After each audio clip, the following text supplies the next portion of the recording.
Ooh, okay. Welcome to the dark zone, I guess. Hold on a second. I'm gonna fix that. Fix this. Okay. Oh, no. Why is it so dark? Why is my computer broken? I don't understand. I like this.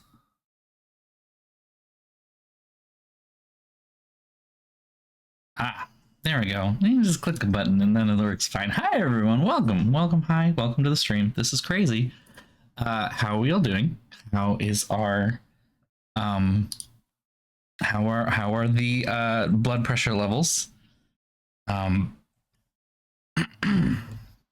Mine are fine. Totally fine. Not concerned at all. Totally fine.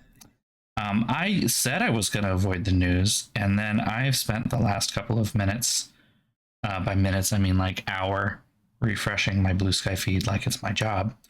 And no one has posted in the last 20 minutes, which is kind of weird. Or so. I'm not sure what's happening with Blue Sky right now. I think it might be down, maybe. Either that or I'm just not, people in my network just aren't posting, which is possible. Totally possible. So, totally possible. What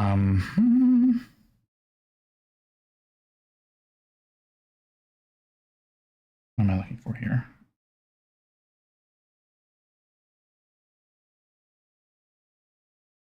What am I getting here?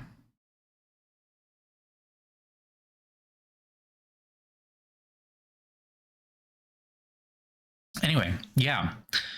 Sleep schedule tonight. Oh no. Oof. I mean, I hope it goes well.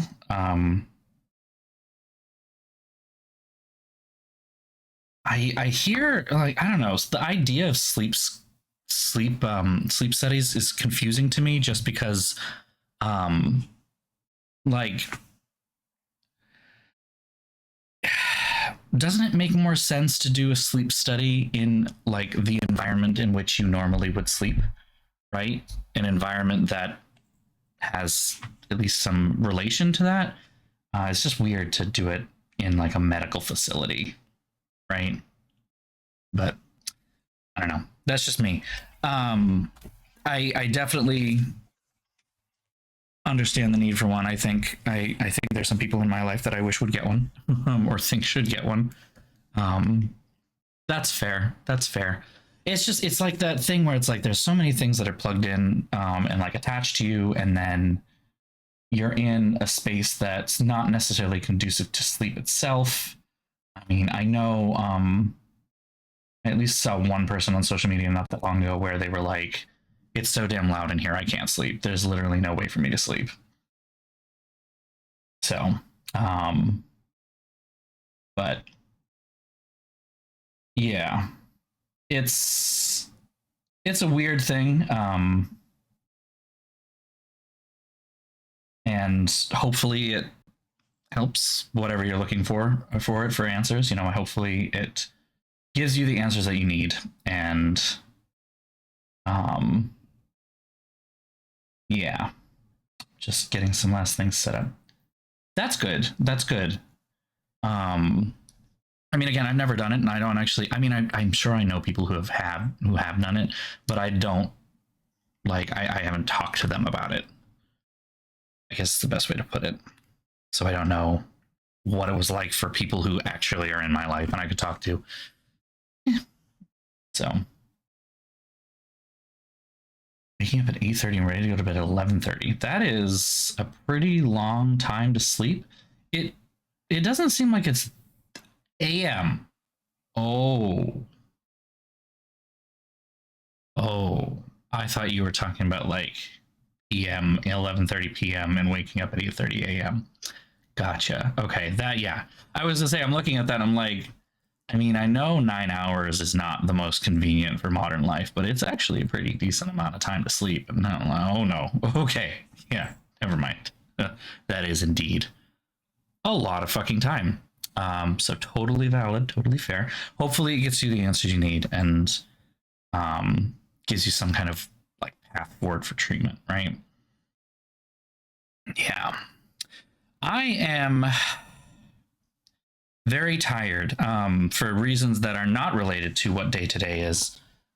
Um, I think I know. I've let all of you know that I have big job interviews. I had my first one yesterday, with big research university number one, and it went very, very well. I think I feel very happy with it, and I am particularly conflicted about this position for multiple reasons. I'm kind of on the fence about what to think about it, I suppose is the best way to put it. I admit that the process before I actually showed up on campus was incredibly frustrating. Basically, any time that I was dealing with HR was kind of frustrating. Or well, not. I don't even think it was necessarily HR. Some of it was the library itself. But like the position salary range was listed with a minimum, midpoint, and a maximum, and the minimum was 64,000 or something. The midpoint was 80, and the upper end was 97. And the listing very clearly stated that new hires would be somewhere between the minimum and the midpoint. And then kind of looking at that, and the other big name university that's tomorrow kind of let me know what they were targeting, because their salary range was also insane. But I got some kind of inside information about that at a certain point. Their salary range was listed as between 74 as a minimum, 100 as a midpoint, and 130 as an upper end. And I'm like, that is a $60,000 spread. What the fuck? Turns out they just do salary ranges really fucking weird. And the actual like the inside info that I was getting was that it's probably going to be like upper 70s, low 80s. And that's more or less right in line with what they told me when I talked to them on the phone. They said like we're targeting 80, like mid 80s. So while the university from yesterday, I'm trying really hard not to use their names. We'll call them University A and University B. University A is smaller with a more interesting program. University B is really big and very old and wealthy. I mean, they're both old and wealthy, but like B is significantly older and wealthier. That comes into play. So University A,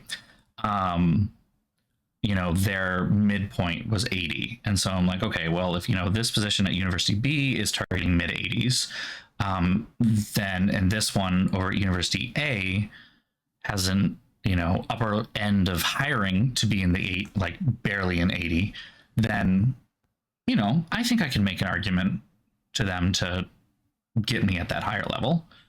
And then I actually talked to someone from HR, and they told me very explicitly the budgeted salary range for this position is between 64 and 70, no higher than that. I'm like, ooh, that's Now for more context, I make 63 and change right now. So going from 63 to 80 is a big jump. Going from 63 to even mid 70s is a big jump.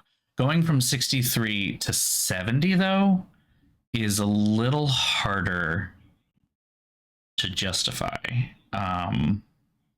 So I kind of made my displeasure known a little bit. But at the end of the day, I was still like, I'm still in. We'll still see how this goes. Sure, fine. Hello, Witchy. Welcome. I'm talking about job shit. You'll know all about some of this stuff. In terms of like, the tomfoolery, the shenanigans of academic library stuff. So yeah, kind of right from the get-go, right from the first HR screening, University A kind of had me on the fence a little bit. I was kind of like, well, your posted range is, 64 to 80 for hiring, and you're telling me that it's 10,000 less than that. 64 to 70. Can we? Why? I got some answers in my interview yesterday, but that kind of put a little bit of a poor taste in my mouth. And the rest of the interview process up until last week was fine. Now, for those who don't know, the academic library hiring experience for librarians specifically,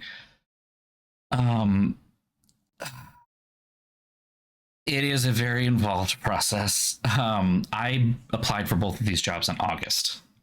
We'll start there. I applied for both of these jobs in August, and I'm at final interviews this week in November. So it's a very long, very drawn out kind of a thing. And I will also say that both of these universities have moved quite fast for these kinds of things. Like this is them moving fast, and it took 3 months. So here we are, 3 months later. I'm gonna have to turn this upside down, isn't it? Aren't I? Oh, hold on. Let me text that boyfriend. Oh no. Oh no. That's not good.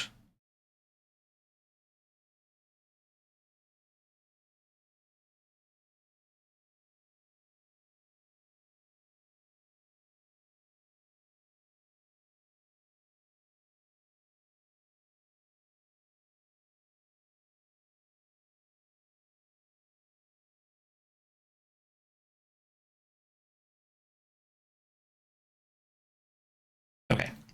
Putting that down. Anyway,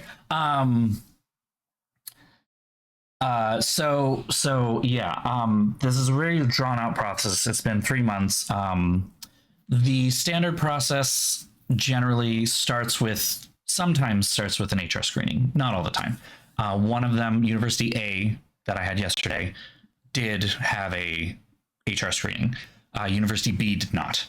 I don't know if University B did not because I was headhunted, because I actually had one of their HR reps reach out to me and say, we'd like you to apply for this position, which was very flattering, I'm not going to lie. Or if they just don't do HR screenings, it's possible. So anyway, University A did there's sometimes an HR screening, and then once you're past that, you meet with the hiring committee. That's usually 4 or 3 or 4, sometimes 5 people who are on the hiring committee, who are usually librarians. You would be like your direct supervisor if you get the position. Some other big stakeholders could be some other people in the office, some other people who have similar positions, someone maybe higher up in administration, a whole bunch of different people. And so you have a meeting with them. That's kind of a 30 to 40 minute sort of interview. And it's, I don't know what to call it. It's just called first round interviews, right? And that's kind of more in line with what most people think of when they're thinking about job interviews. It's what would be a job interview for literally everyone. Hi, LRS. Welcome to the We're Not Talking About That party, where we don't talk about the thing that's happening tonight. At least I'm going to do my damnedest not to talk about it. Instead, we're talking about my fun stuff with academic hiring practices. So there's that first round of interview with the hiring committee, and then once you're past that point, oh, thank you for the resub. Guess it was about that time, huh? Thank you very much, Elraz. So you get to the next round, and that is kind of generally the final round, right? That's what I'm doing right now. That's what I did yesterday at University A, and what I'm doing tomorrow at University B. That is an all-day event. Like it's all fucking day. I don't know what else to say. Yesterday my schedule started at 10 o'clock in the morning at University A and ended around 3:30, 3:45. So I had 5 hours of being there, being on campus, being on the whole time. And basically all of that is like directly related to the interview process. Like you're either interviewing with the committee, you're interviewing with other stakeholders. You usually meet the executive of the library. things like that. It's all day long. Even your lunch, even my lunch. While like they give you lunch, which is nice. They actually catered and had a lunch for me, but that was a lunch with 3 other people who I would be working with, and it's more questions and like being on the whole time. So I was exhausted and collapsed yesterday. So it was a 5-hour long process, 10 a.m. to 3:30, 3:45. So 5.5 hours. Anyway, tomorrow will be 9 a.m. Actually, 8:30 a.m. Right. Tomorrow will be 8:30 a.m. until 5.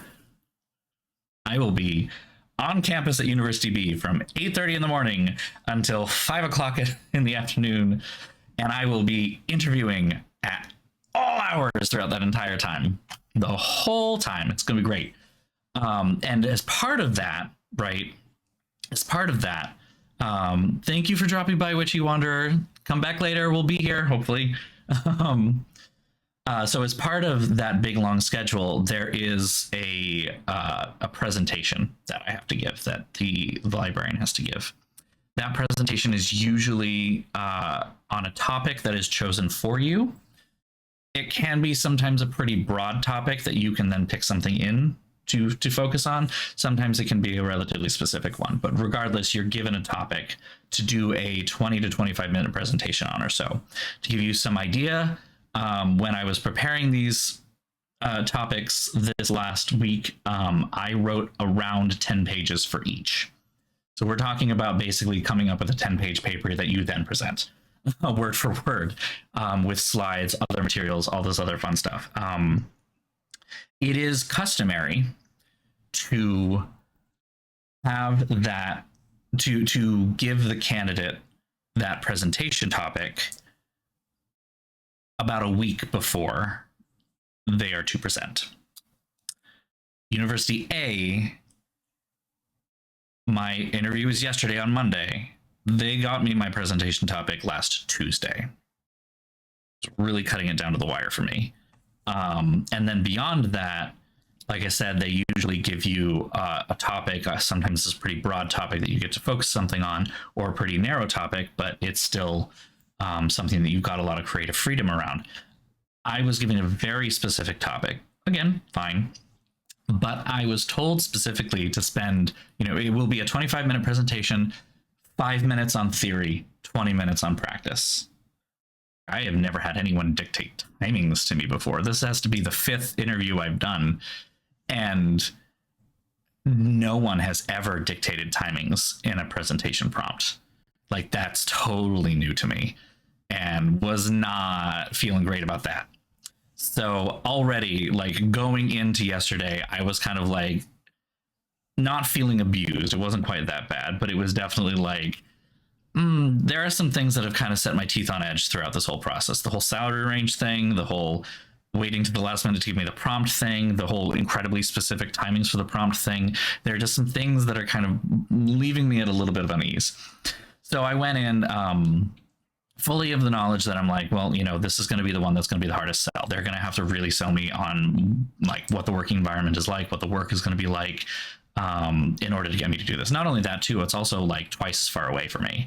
It's still, in the Boston area, don't get me wrong, but it's far enough away that I would have to start driving, pretty clearly to me. Which is fine because they're far enough just on the outskirts of the kind of city sprawl that their parking is insanely cheap. So I'm like, all right, sure, we'll consider it, but you kind of have to, you're gonna have to pull some muscle here, pull some weight.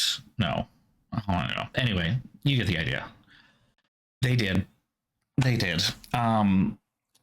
It reminded me of the last place that I worked before my current job, in the sense that it was structured very much in the same way. There's a lot of similarities with how they operate on a kind of base level, but everything that was wrong with the place that I last worked, they were doing right at University A.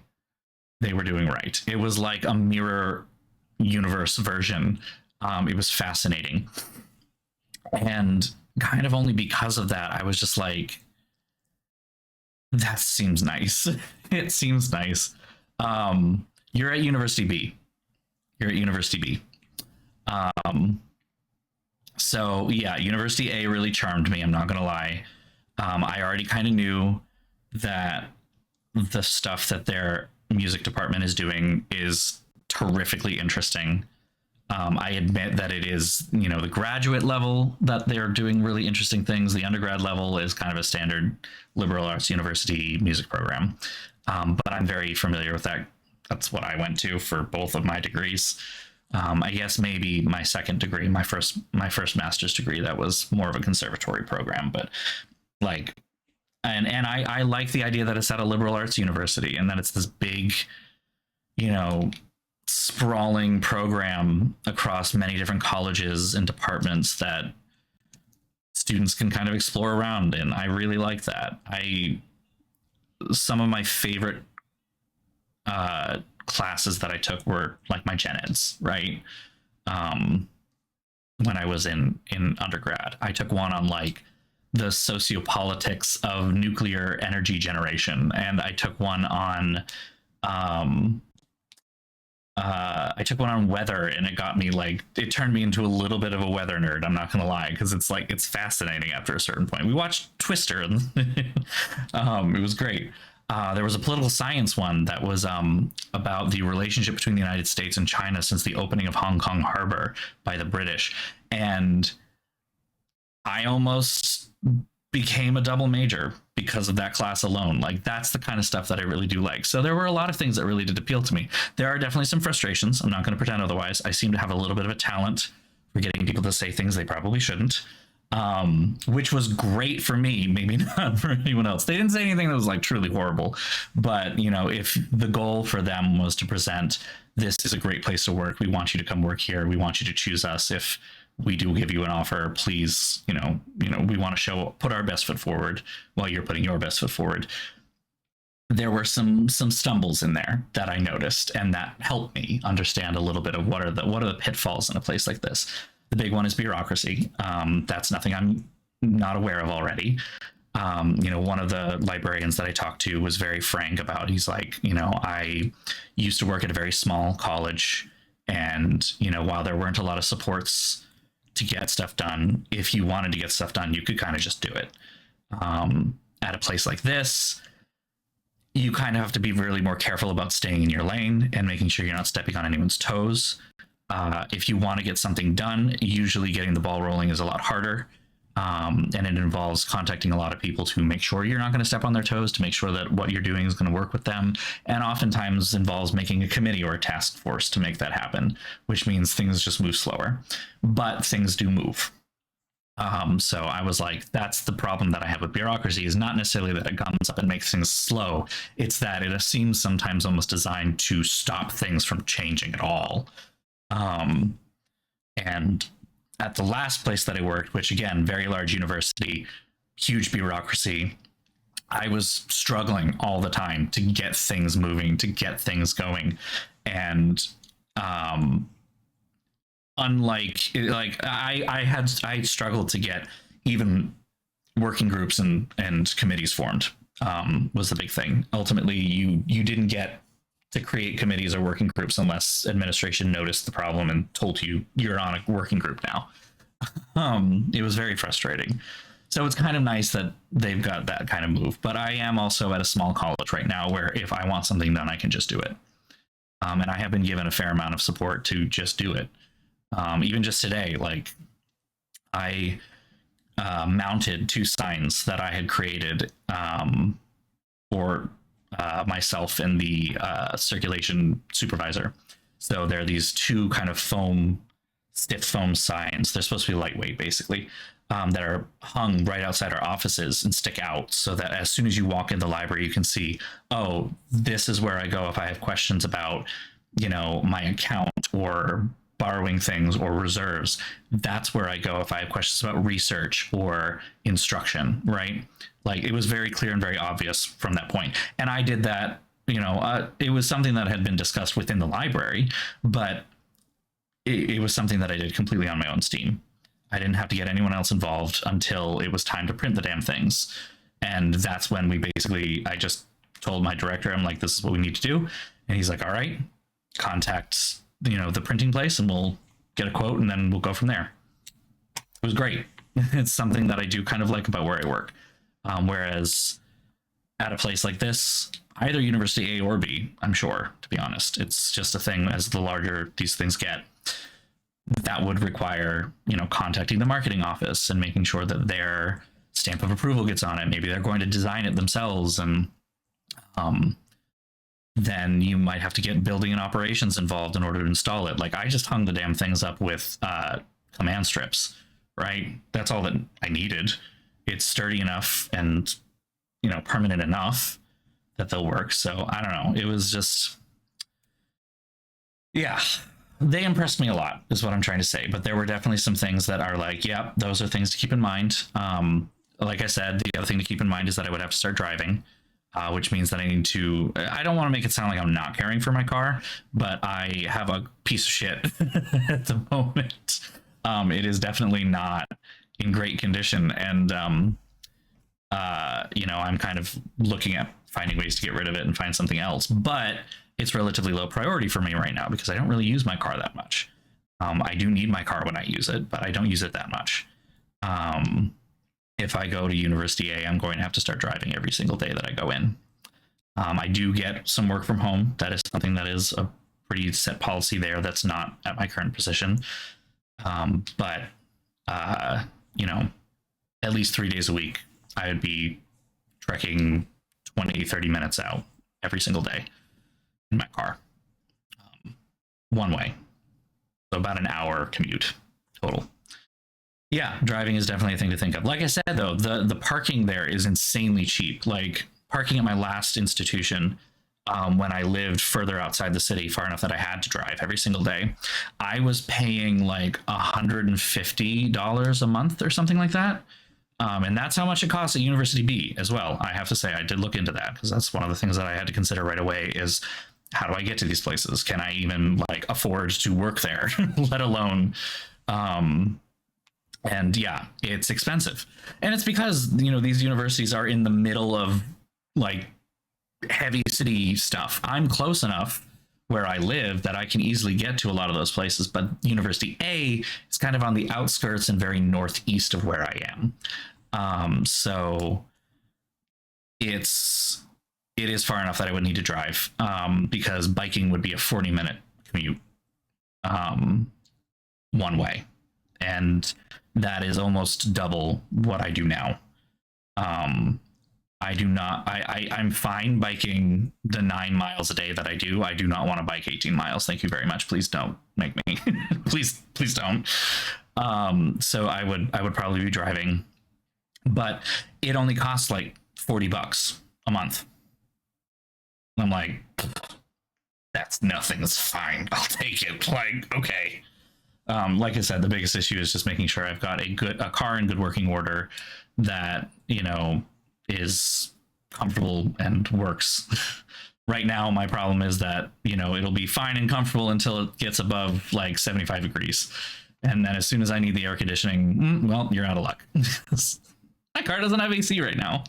We literally cut the belt that runs the AC unit. Anyway, so that was all University A. Like I said, they really impressed me. And I was, yeah, it was a really nice experience, I have to say. University B, like I said, they're much older, much wealthier, and it shows. Like I said, they are targeting for this position the mid 80s. So I would be looking at a $20,000 or so increase in my salary. That is not only nothing to sneeze at, that is holy shit levels of, oh my God, I want this, right? So the money is great. I will say one weird thing is that the benefits at University A are actually better than the benefits at University B, just health benefits, the health insurance. The benefits, some of the other benefits at University B are insane, because again, older, wealthier. But the health insurance at University A is the best I've ever seen. Even better than my last job, and my last job had really fucking good health insurance. Um, but that is not. I mean, it's just something to think of. It's not, we're not talking deal breaker kind of stuff, right? So anyway, University B, huge amount of money, great benefits. It's closer. I would be able to bike, even though, yeah, parking is much more expensive. It's like $150 a month. I live close enough that it literally won't change my commute time at all. It's just commuting in a different direction. I could actually even potentially keep the same amount of time as a commute while also making my commute safer, which is kind of cool. But again, not necessarily the thing that I'm looking at. The things I am worried about that is that this was a position that I have kind of been I've been waiting for them to post for a while. I was pretty sure it was going to happen, and once it went up, I was like, oh, okay, we're doing this. But I also know why the position opened up, and it did raise some concerns that I am going to kind of keep an eye on because of. We're just going to be keeping kind of close eye on what I see, what people say, having some questions in place. It's an institution that's well known in library circles for having some problems. And so I'm going to kind of be keeping an eye out for some of those problems. And then it'll kind of just be a judgment call as I'm there and as I see everything around me. Are those potential problems things that I can live with for the, salary they might offer? Which also ultimately doesn't matter until, I actually receive an offer, if I do. So yeah, it's on the table. I'm very interested. Like I said, it's going to be a much longer day, but I feel pretty confident about my presentation. I finished the last parts of it today. I had most of it done already, but I just wasn't too happy with it. I had shelved it for a while to work on University A's presentation, and once that was done, I was like, okay, we'll come back to this. And I finished, like I said, I finished it up today, and I'm happy with it. So it'll be interesting to see how things go. I did tell my boss today that I am a candidate at 2 other positions. And I told we had a pretty good conversation about all of that, and it was hard. I'm not gonna lie. I've been treated very well where I am in almost everything but salary. And yeah, it was difficult. I'm not gonna lie. It was more difficult for me than it was for him, though. That's for sure. He took it like an absolute champ. He had no issues with me talking about any of it the whole time. And I did tell him the big reason I'm doing this is because I want to give you a chance to, gather some resources and maybe make a counter offer if an offer comes from one of these that I would like to take. I do not think there are 3 possibilities. Well, no, there's 2 possibilities really. One is that they can't make a counter offer at all. And I say these are possibilities for counter offers if I, have my choice of whatever job to pick. One is that they can't make a counter offer at all, which I can understand given the state of the institution and how things are. It is what it is. It would suck, but it also depends on what I'm offered myself. If it's University A and they're offering the full 70,000, that's on the upper end of their budgeted range, that's potentially compelling to look at. If it's University B and they're offering in the mid 80s, that's all of the things equal, that's a no-brainer. So, and that kind of leads to the situation too. They might be able to counter University A because it's closer to what they've budgeted for my position. They will have a harder time countering University B, and I find it relatively difficult to see them doing that. So I am more ready for that. Yeah, but it was a tough conversation nonetheless. Like I said, it was a good one though. We had a good one. he did ask at one point, like, you know, what is it that you're looking for in potentially leaving? And, you know, I said it was pretty much the money, that I do really love working here, and he's been a good boss, and I've had a lot of great support. It's pretty much just the money. And that was partially so that he could know, you know, what it is that is the thing that might have me leave. You know, what is it that he would have to do to keep me and make me stay? So we'll see what happens. It's bittersweet because it's, no matter what, you know, if either of them give me an offer, they are both good career moves. You know, I'll have to weigh how good of a career move it is and whether it is worth moving. And that's where things like the salary and the commute and the benefits are all going to come into play. But yeah, they would be good career moves regardless. So, but I've been treated so well where I am. It's hard. It's hard.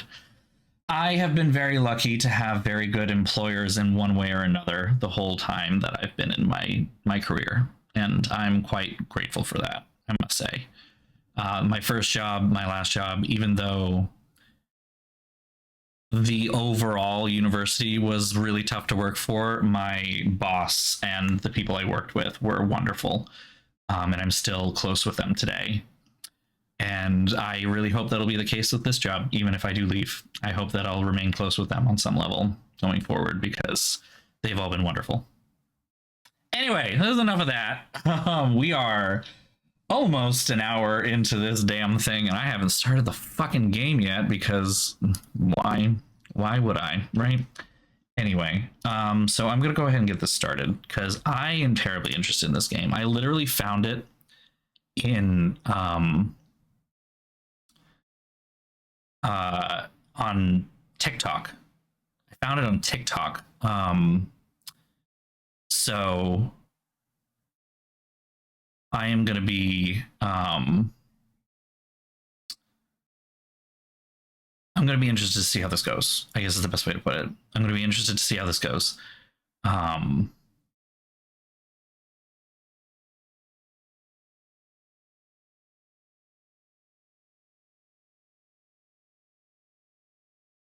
Okay. Sorry, give me 1 second. I did install it.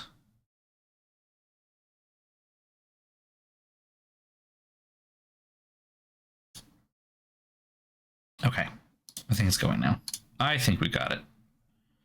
I haven't actually booted the thing up yet, so hopefully it'll just behave. Yeah, it's really flown under the radar. It's like screen resolution 1440. That's weird. This video quality presets, subtitles. You have content warnings. Okay. I'm gonna go ahead and switch over. Hold on. Hopefully it'll just pick up. We'll see what happens. There we go. Cool. All right. Following topics may be encountered during your time playing the game: alcohol and tobacco, cheating, infidelity, domestic emotional abuse, depression, post-traumatic stress disorder, homicide, blood and guns, homophobia, gender and racial discrimination, mental health issues, institutionalization, woof, stalking, wrongful conviction, imprisonment. Oh, that's a lot. All right. Let's see what's up. Ah, I thought, okay. I just thought it was going to start, you know? I know, they really aren't, I guess. Thank you, Ragnarok. I heard the bell go off, and I thought I was part of the game at first, like the bells at the front desk. I was very confused very briefly. That's so funny.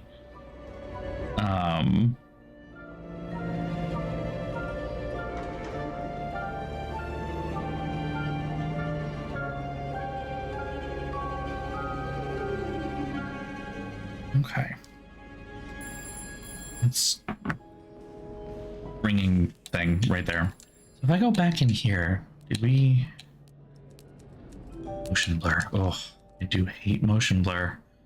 Bloom? Ugh.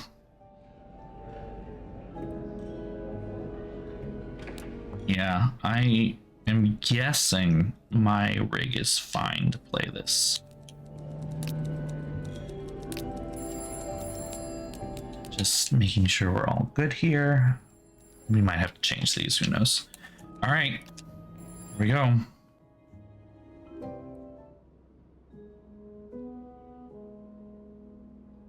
Oh, I hate these things. Oh no. Oh no! Don't tell me that!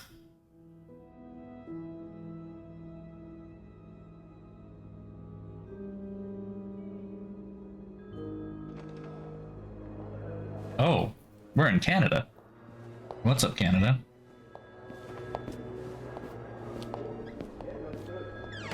Okay, Noir. Come on now, miss. Let's keep moving. Sophie. Her name is Sophie. Okay.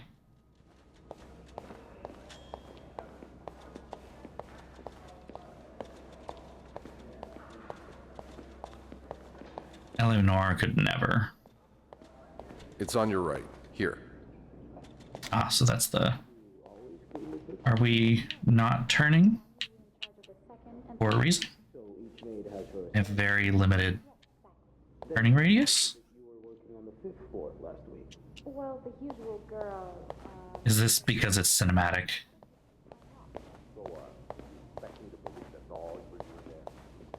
Interesting.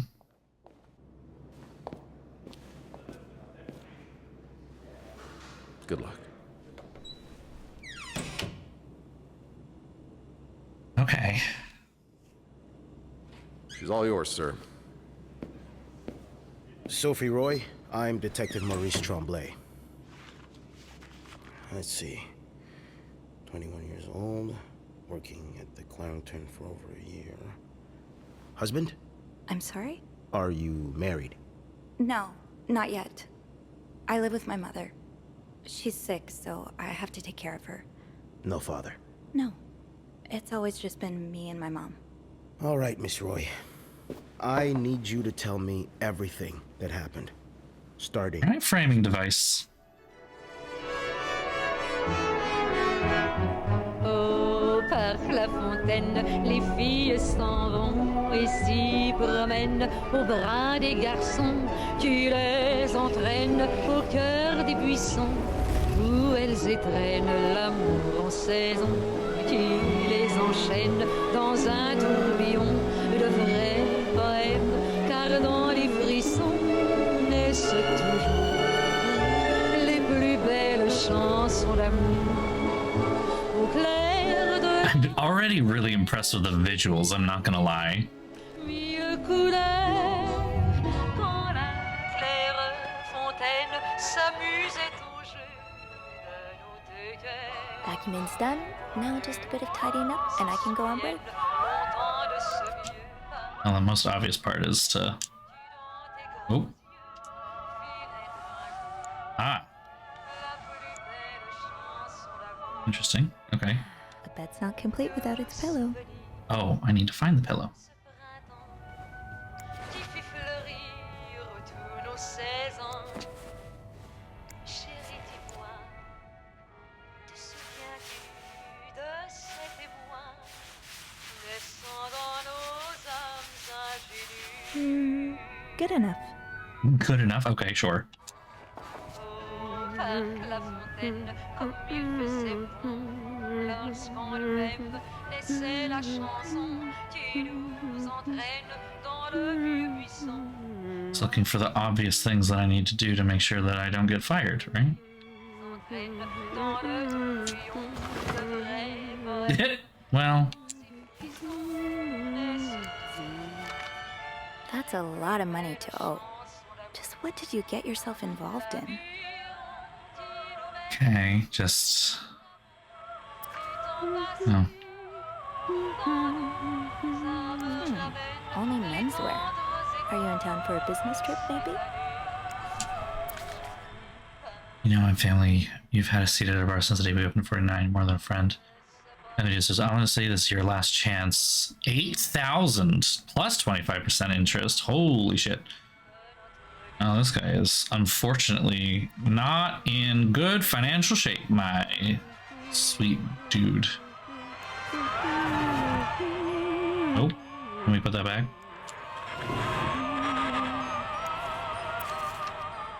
Acknowledgement of debt. More. Oh. Yeah, poor guy. Yeah, hard to read things indeed.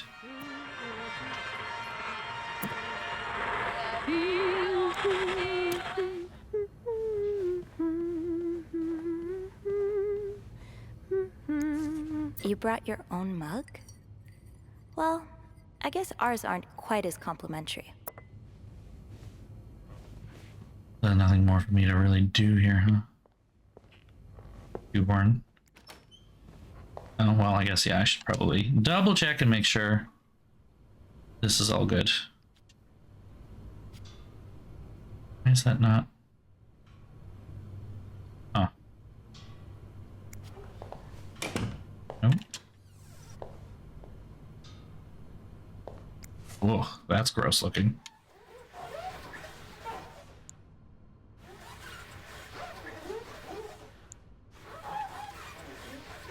And voila. Good as new. I mean, why is that giving me a no thing? Why?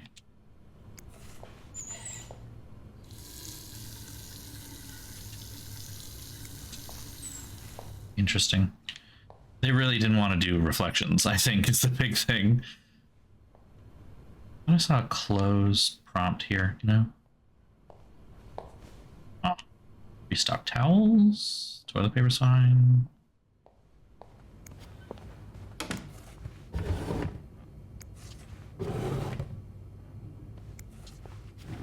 Anything in here, or?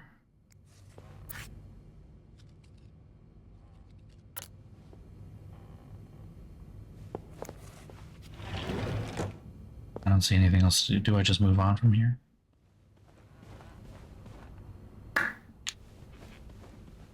Okay, well, oh, do I turn off the light maybe? Nope.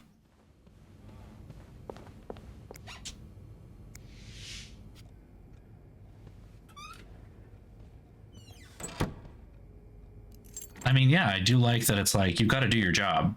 You can stoop and stuff can happen, but you've also got to do your job.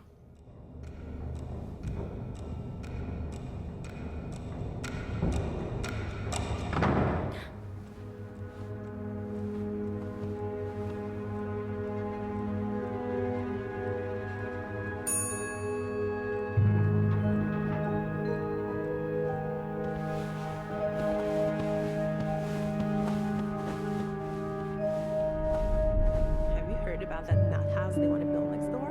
Yeah, it creeps me out. Imagine all the weirdos who'll start hanging around the hotel. I can think of someone who'll feel right at home. Look at her, always glued to that gossip magazine. Do you think she has any real friends? Or is it just Gracie, Joan, and Marilyn? Well, What assholes? own life is that dull. You need to get your excitement somewhere. Oh, did you see Rebecca come in this morning? She was wearing the same clothes. Now, don't you think you're overreacting? Oh, nice, okay. Behavior Linda warned me about. She's doing everything she can to break us apart. Sophie speaking. Hey, it's Beth. Do you think you could come up real quick? Sure. I'll be right there. You're right, you shouldn't. Now I realize I've been blind. I was so in love with you that I couldn't see. What?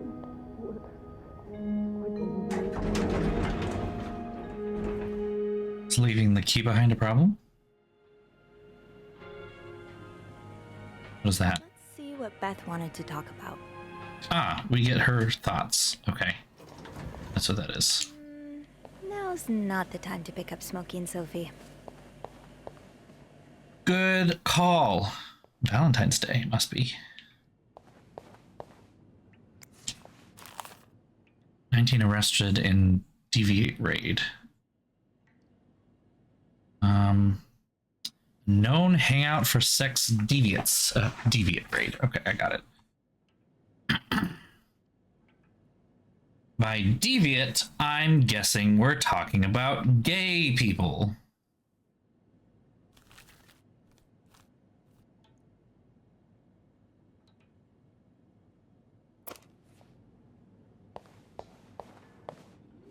I should talk to Beth at the front desk.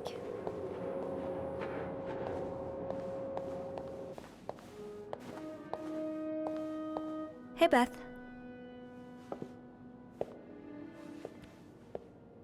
Hey there. So, who's sleeping? Sleep what? You were whispering just now on the phone, so I thought maybe Eugene or Bobby were napping in the break room again. Oh, yeah, no. It's Jacques and Wendy. They were, in the middle of something. Ugh, it's so awkward when they start making out like no one's watching. Get a room. We literally work in a hotel.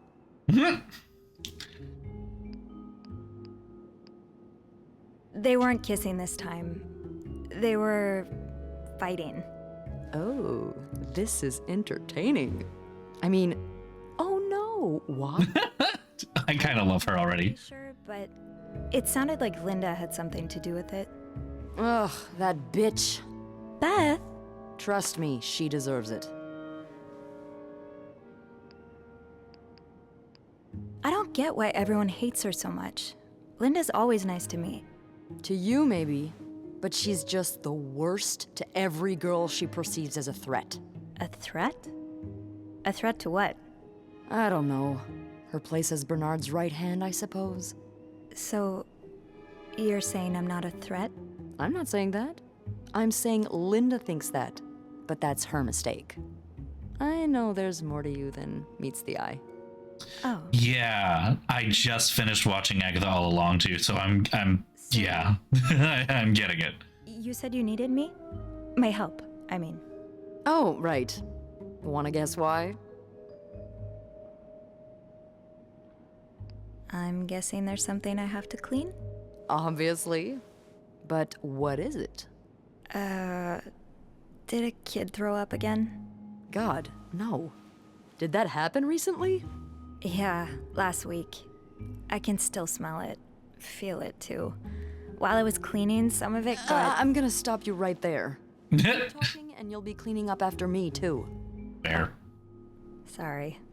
Yeah, no, you'll be glad to know it's nothing gross this time. A nice gentleman decided it was time to redesign the lobby and helped us by knocking over that vase on his way out of the hotel. That's it? I would do it myself, but the last time I tried to leave the front desk, Bernard emerged from his lair to scold me about procedures and whatnot. Well, we can't have the beauty of the Clarington Hotel take absence from her throne, can we? Oh, you flirt. Bernard especially. Bernard's hardly the people. Anyway, I have to get back to work. There's a mop in the supply closet next to Bernard's office, I think. Thanks. I'll see you around. I will say the animations are a little too slow and deliberate, is the best way I would put it, I think. Chocolate mousse cake. Maybe Bobby wouldn't mind sneaking me a slice. Ugh, no. Bernard would have both our heads. I feel a chest of death are always highlight. She called me to clean up a mess I made. Okay, Beth is somebody responsible for everything. The bad maids aren't usually allowed in the lobby. Chatting with her every day would be a great way to start my morning. Heard Wendy and Jacques in the break room. From the sounds of it, Linda got to Jacques' head, convinced him that Wendy was flirting with some of her guests. Couldn't believe it. Anyone who's been around them for more than a minute could see how much Wendy loves Jacques. He would never do that to him. Haunted hotel. Sometimes convinced the Clarendon is haunted. Not that I believe in ghosts, but there's too many incidents to rule out the possibility completely. Just this morning, I was waiting for the elevator on the 5th floor when I heard a loud bang behind me, like someone shutting a door, but with more force than I've ever heard a person use. I looked around, but there was nothing to be seen. I just imagined anything. All right, someone was shot. What that is. All right, Beth, hotel's receptionist for as long as I can remember. In fact, it was the first face that welcomed me when I took my first step inside. Knows this place at the back of her hand. Fiery, which doesn't win her much love for Bernard, but most guests adore her for her magnetic personality, and something Bernard can plainly see. Don't get a chance to chat as often as I like, but when we do, it's always a blast. I only wish I had even half of her wit so I could entertain her as much as she entertains me. Bernard, Clarington's manager, the big boss, most of his days locked in the office, doesn't like the maids roaming around outside of their posts, so our paths don't cross often. Lately, he's been hell-bent on getting the hotel back in shape, whatever that means. There's been a lot of changes around here as a result, enforcing employee rules more strictly than ever, dropping God knows how much money on renovations. Stress is practically radiating off of him.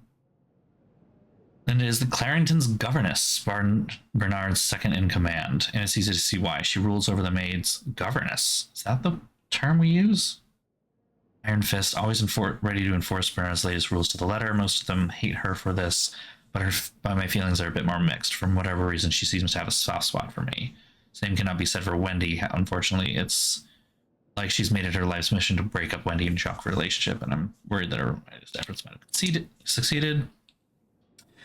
Wendy is a waitress at the hotel's restaurant. She and her best friend Yvette were hired together, and they used to be inseparable until about 3 or 4 months ago. No coincidence that was about the time Wendy started dating Jacques, the bellboy, to whom she is now happily engaged.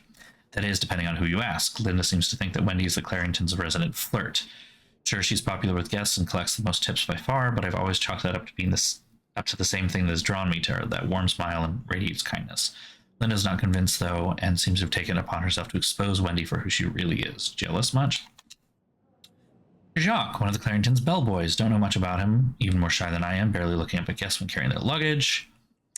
People like us just need someone to bring us out of our shells, and apparently for Jacques, that person is Wendy. He's like a completely different person around her, lights up, laughs, even cracks jokes. I was so happy that he found Wendy, and even happier when he proposed. They're like the Claringtons' very own Janet and Tony. I don't know what that relates to off the top of my head.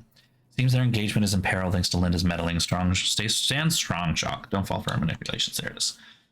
Bobby is the head chef in the Claringtons' kitchen. He takes care of all the restaurant orders and meals ordered through room service. I love walking by the kitchen doors any chance I get, just to enjoy the smells. But linger too long, you'll get an earful or worse. Don't want to spend my afternoon cleaning macaroni out of my hair. Mom. Always means well, but life hasn't dealt her the best hand of cards. Doesn't talk to me much about her time as a nurse during the war. I've always wondered what kind of person she was before in the harrowing chapter of her life. Just the two of us at home. Mom said bad luck keeping jobs. She finds it hard to be around people, so she stays home most of the time. At least she's never missed an episode of The Wild Orchard. On her good days, she can manage on her own, but on her bad days, well, I do my best to be there for her. Left when I was 2 years old. Haven't heard from him since. Mom doesn't say much, so I stopped asking. Eek. Okay, let's get that mop from the supply closet. Say no to divorce. Everywhere lately. It's weird that Bernard allows it.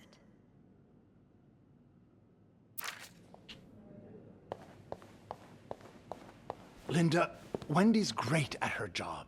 Guests absolutely love her and... Not just guests, apparently. Oh, God damn it, Linda!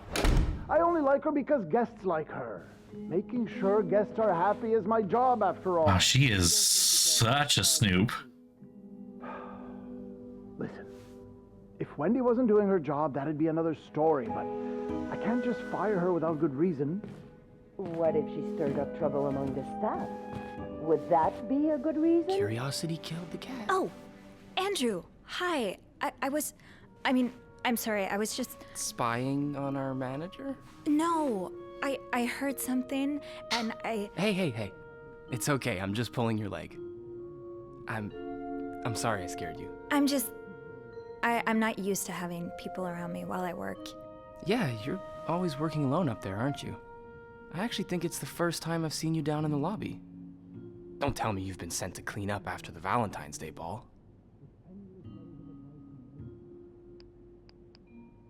I heard the girls talking downstairs. Apparently guests went wild. More like unhinged. Mrs. Wilson almost broke a chandelier, and we kept finding chewed up olives in the weirdest of places. I hope the rooms won't reflect that. I hope that too. For your sake. You must see plenty of weird stuff while you're cleaning. Yeah. What's the weirdest thing you found in a guest's room?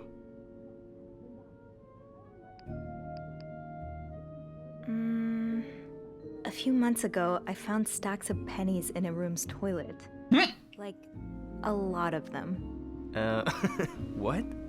And when I got to the bed, the pillowcases were filled with pennies as well. I'm still not sure if that guest simply had a strange way of leaving a tip. Maybe it was a penny robbery. Oh, I better go help Beth. It's hell here with the snowstorm. It's okay. I need to, Yeah, all right. Take care. You too. Aw, he's cute. Endless letters of advice from Raymond. Raymond? What do you want? In nomine Patris et Filii et Spiritus Sancti. I can hardly believe you two are from the same family. In this case, you'd be sent to jail for those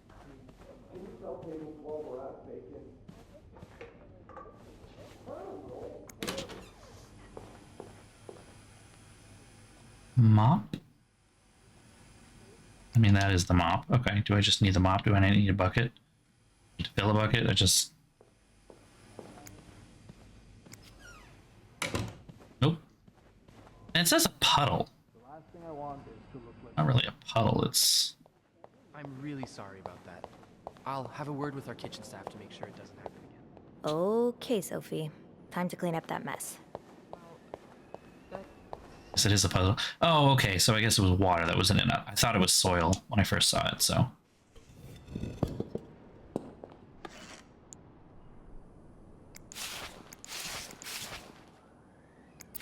A film roll? The guest must have dropped it when he knocked over the vase. Probably should return it to him.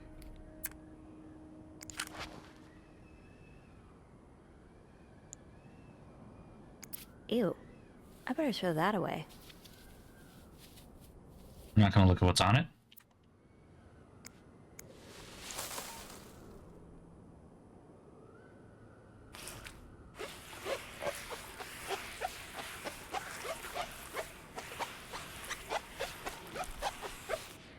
Now I just put the leaves back in the vase, and it'll be like nothing ever happened.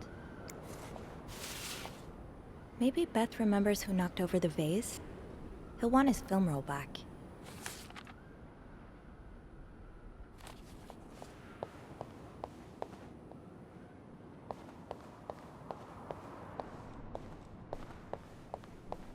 Is there like a way to move faster? No? Nope. Okay. Come on. Very modern building. I understand, Mr. Ramsey. I wish I could make the snowstorm disappear. I really do, but sadly, that's not within my power. Beth, who knocked over that vase?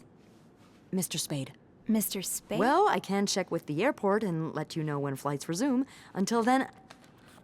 Yes, I know. You've said that already.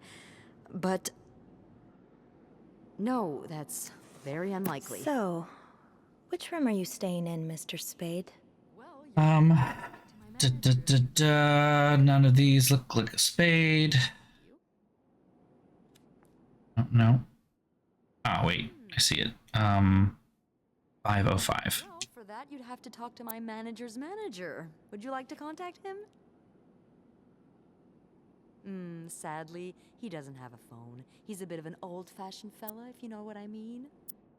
Oh, selection mode. Oh, I see. Yes, certainly. Room 505. Great. That's on my floor. I can return that film roll without going out of my way. Clasp your hands together and think really hard about just how much you want the snowstorm to end. I should go to the 5th floor to return Mr. Spade's film roll. It's, God? Poor Nicole. No one should be stuck cleaning up the reception hall after a ball, even if they did draw the short straw.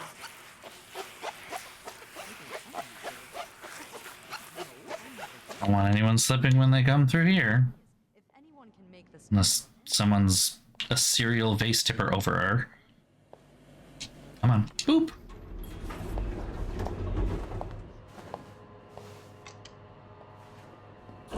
Hold it, please.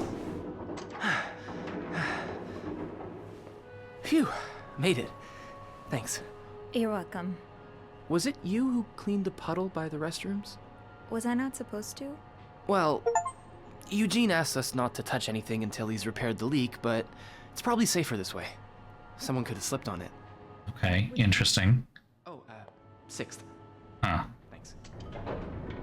I'm not supposed to clean a hazard, but alright. I need to bring this to our VIP guest, the one who rented the entire floor. Oh, is it that British man I keep hearing about?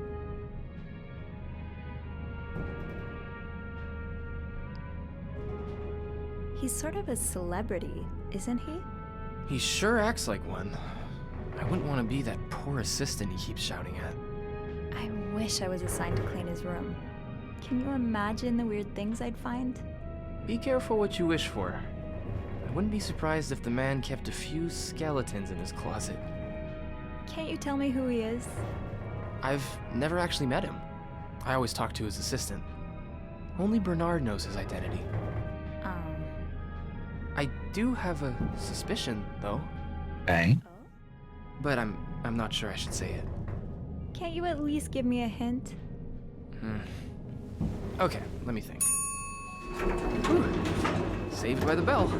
Hey, come on. Don't leave me hanging. Let's just say I like to prolong the suspense. Wait. Is this guy gonna be dying? Is that the hint? Who knows? Fair enough. Have fun up there. You too.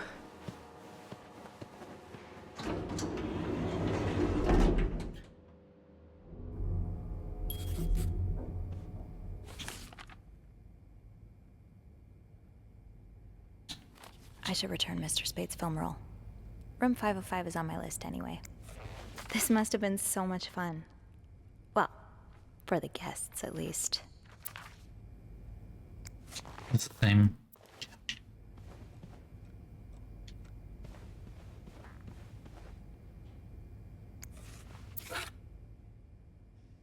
Partial, okay. 506, complete, expect a big mess. Does carrying this everywhere really make us better maids? Bernard seems to think so.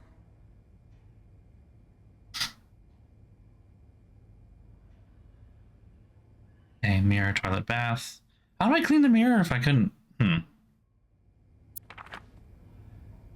the bathroom shelf, my friends. Another day, another dirty dish to pick up. I'm sure I'll find more laundry to add to the pile.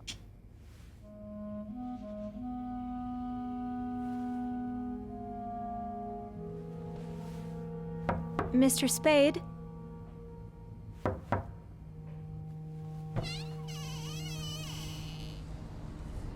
Yeah, it's a big mess. Mr. Spade?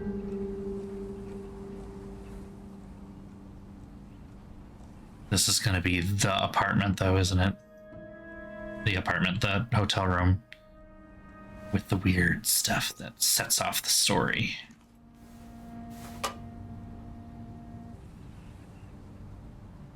Yep. Alright.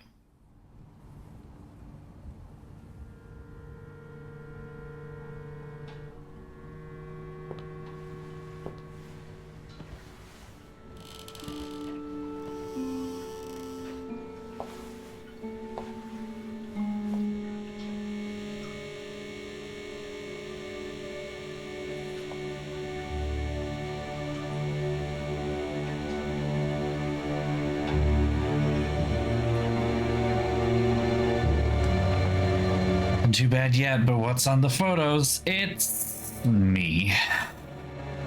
That's creepy as fuck.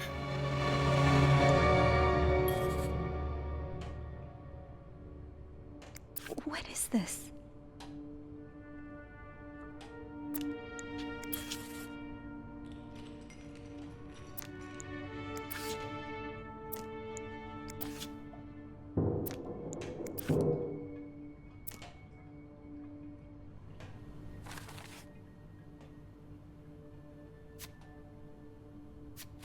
Maybe I should call Beth or Andrew. They'll know what to do. I hope. Do I clean and do this? Like,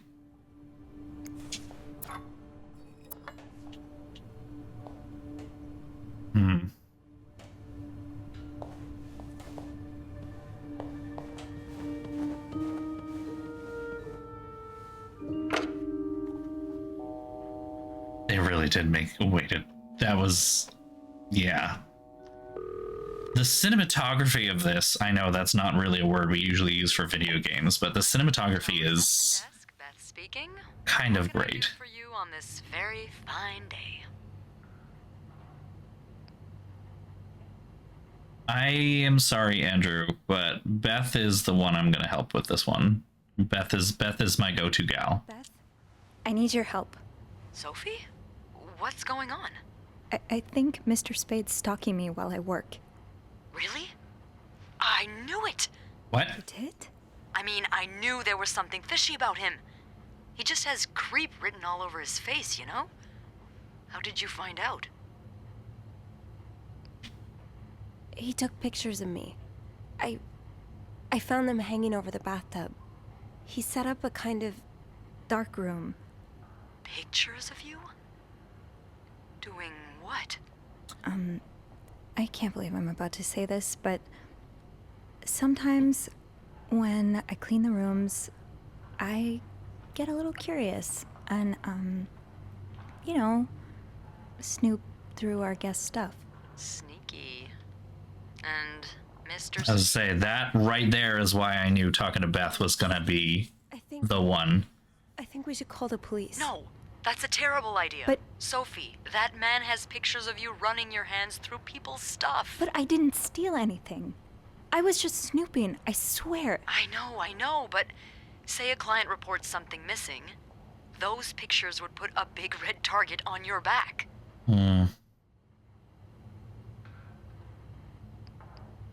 So I just leave? Do nothing? Do nothing? No.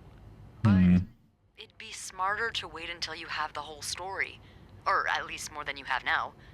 Before making a move. My thoughts exactly. Setting one up in a space that isn't made for that takes time and effort. Wait, you're a photographer? No. I was there to look at pictures a photographer took of me.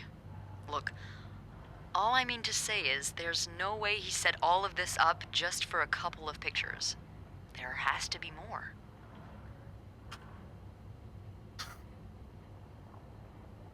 You want me to keep digging around? Well, there are pictures of you snooping. Why stop now? That? I mean... Oh, loosen up a little. No one's dead. Yet. Any idea where I should start then? Well, now that I think about it, I'm pretty sure I remember Mr. Spade asking for the combination to his room's safe. I bet you anything there'll be more pictures in there. Maybe, but I don't have the code. Give me a minute.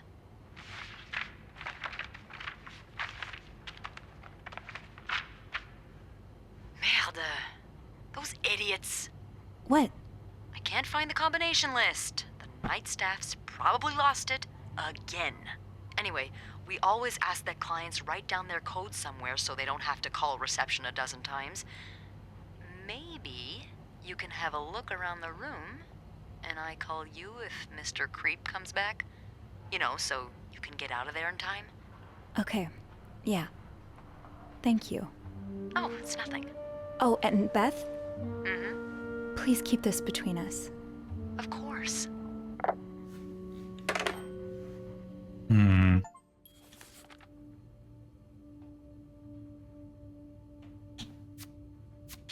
Okay. If reception gave him a code, maybe he wrote it down. Somewhere. You are going back to my cart. Ooh. Oh. We have the full conspiracy board.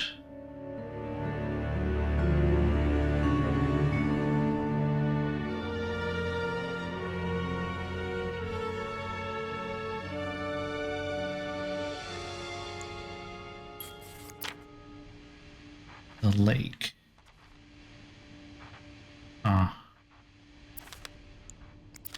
Beaver Lake. Beaver Lake. I took Mom skating there just a few weeks ago. Is that a 5? I think that's a 5. 28, 52, 225. 7? Maybe? Any funeral. I just visited the oratory for the first time in years. This has to be a coincidence, right?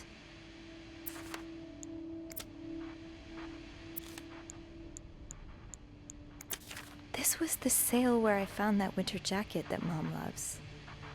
Were you there too? This guy's fucking creep. Lots of burger places closer to the hotel. Harry's diner too. Were we ever there at the same time?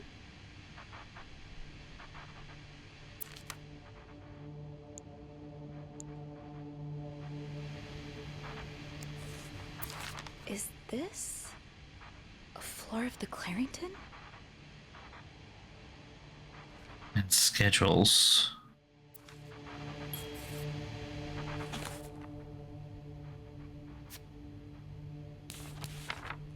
Ah.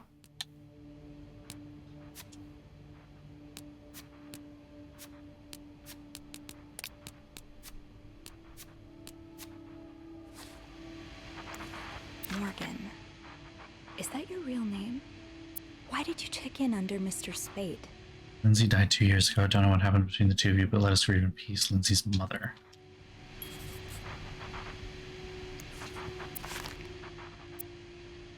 I'm going to send her Paul Morgan to Lindsay Franklin, Burlington, Vermont. One man's trash is another maid's trash.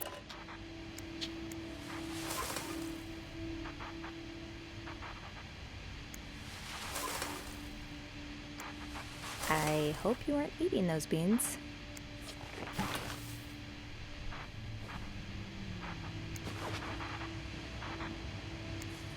Oh. And they were roommates. And it's a lesbian paperback. Beautiful. That's great. I love that. They were roommates. Request to move to 507. Why did you want to change rooms? 507. It's in 507 then. That has something to do with it. You bet your ass it has something to do with it. What do we have here?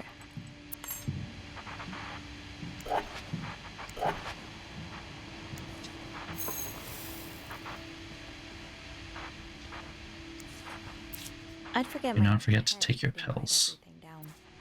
I guess we have that in common. Listen, you might be a stalker, but I'm still gonna clean the room, alright?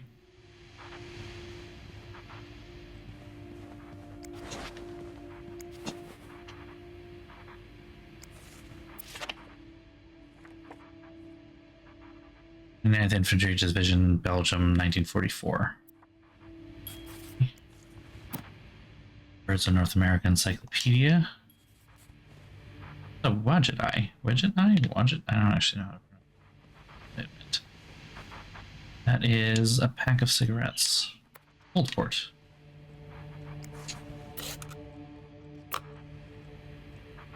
Okay. Well, take a wild guess and say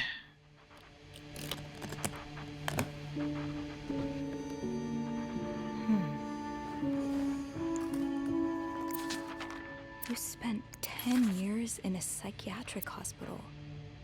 And it looks like you left with a long list of diagnoses. yeah. Huh. Phenobarbital, meprobamate. I don't actually know what that is. Phenobarbital, I know, to some degree at least. There's a really big mole on his head. Can I lock it? Can't lock it? Want to lock it? Gotta put the key back. We weren't here. Still haven't found exactly what it could or could not be.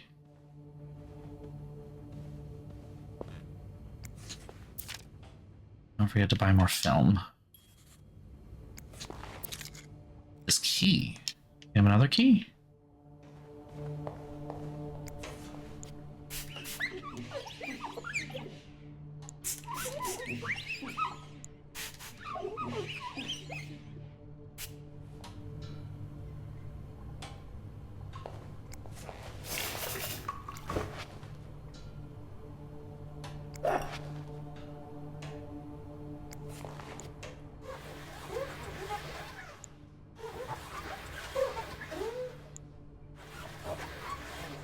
Like, it's weird because he's gonna know that I was here because I cleaned. But I'm not gonna touch anything. I don't know. I feel like that might have been a mistake. No combination, no entry. Okay, so it's not like a puzzle I have to solve. It's literally, I just...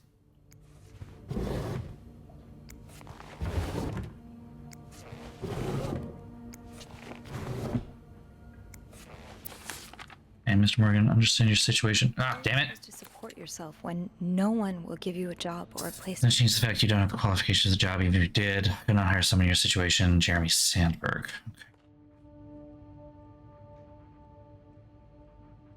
You have a month's rent. Hey, weirdo, stop wasting my time. Not hiring you ever. Oh, okay.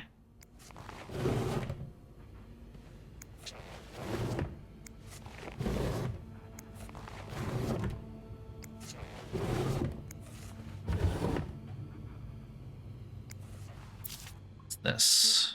Pawning off your possessions? Uh, What do you need the money for?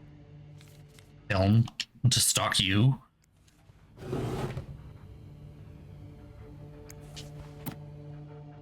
English French dictionary. Okay, that makes some sense. He's from Washington, so he might not know French. All right, so what am I missing here then? Comes to finding the Bible. Whatever. Nothing special there.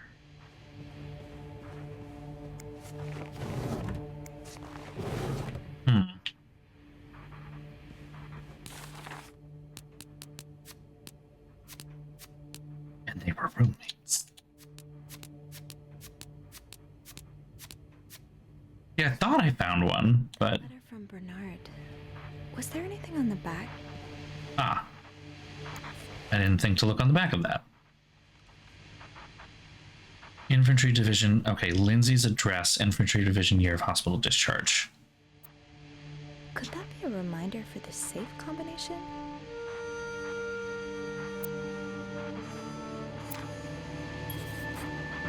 Okay. So do I just... Shit. Is he here? He... what? No. Beth, you said you'd call if Mr. Spade was coming back to his room. Oh, yeah, I did say that. Sorry for the fright. Oh my god, Beth. I nearly had a heart attack when I heard the phone ring. Montreal. It's in Montreal. I was just so caught up in the thrill of it all. I had to check in. Did you find more pictures of you? No, I haven't. But I did find something else. Yeah? He's got a kind of yarn map of Montreal on the wall. A yarn map? And where does it lead to? Lots of places. Most of them I've visited recently. Merde. What's the deal with this guy?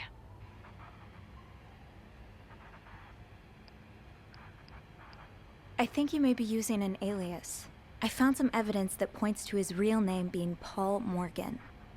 Well, he's certainly not the first man to check into a hotel under a fake name. Is it really common practice? It is, when the man in question is married, but the woman accompanying him isn't. Or at least, not to him. Considering the state of his room, I doubt Mr. Morgan was expecting any visitors. Did you find anything else? He seems to be in love with this woman who doesn't love him back. You mean you? No, someone else. I found lots of letters addressed to a woman named Lindsay, but she returned them all to sender, unopened. Are you sure it's love and not obsession? Maybe he stalked her like he's stalking you. I don't know. Whatever it is, I find it strange she didn't open the letters before sending them back. I would have had a look at them first. Of course you would have. So, is that all you found then? I'll know more once I open the safe. I don't think his lesbian thing is something to remark upon. What? Never mind. Don't let me keep you. Okay, I'll call you back. Yeah, you better. I won't call again unless Mr. Morgan returns. For real this time. All right. Thanks.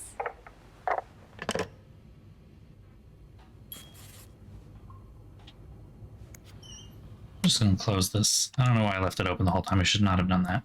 Ah, okay. All right, hold on. I need to find some clues to decipher that code reminder. Lindsay's birthday, was it? Or Lindsay's address, sorry. Lindsay's address, Infinity Division, year of hospital discharge. All right. Lindsay's address. 34.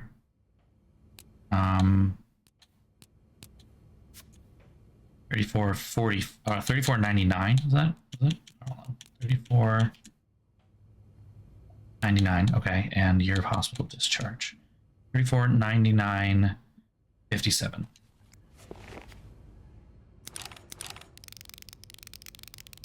Okay, hold on. 3499 57.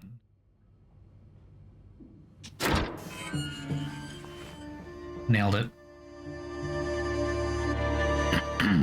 All right, explain yourself. Somewhat, maybe.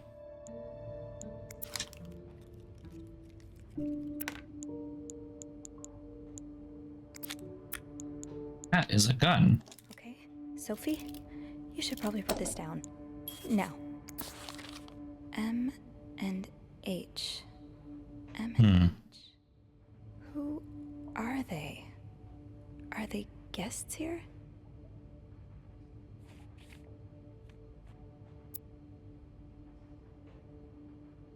Miss Flower Bouquet Oratory. Huh. You're going through their trash? You really want to find out what M and H are up to, don't you?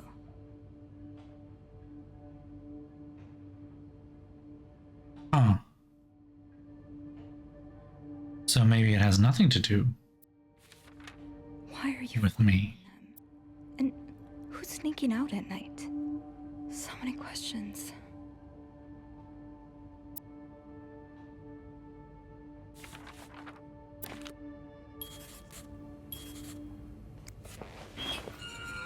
Huh. M and H. Maybe Beth could find them in the logbook.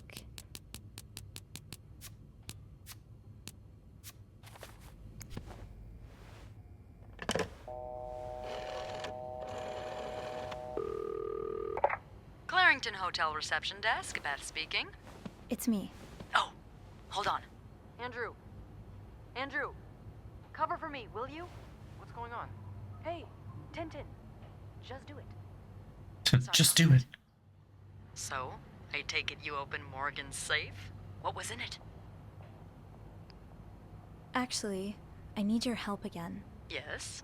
I found out Mr. Morgan isn't only stalking me, but 2 other people as well. Oh, who are they? Yeah. I don't know their names, though. I was hoping you could find them in the logbook. Well, Snoopy. Although it may seem like it, I'm not actually clairvoyant, so I'll need something to narrow the search. Do you know anything about them?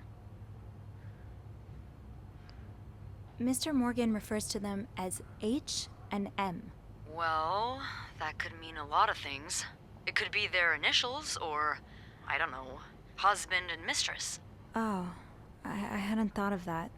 Yeah, I'll need a little more to go on. From what I can gather, it seems they're together. Okay, so they must be staying in the same room. Do we have a lot of couples at the moment?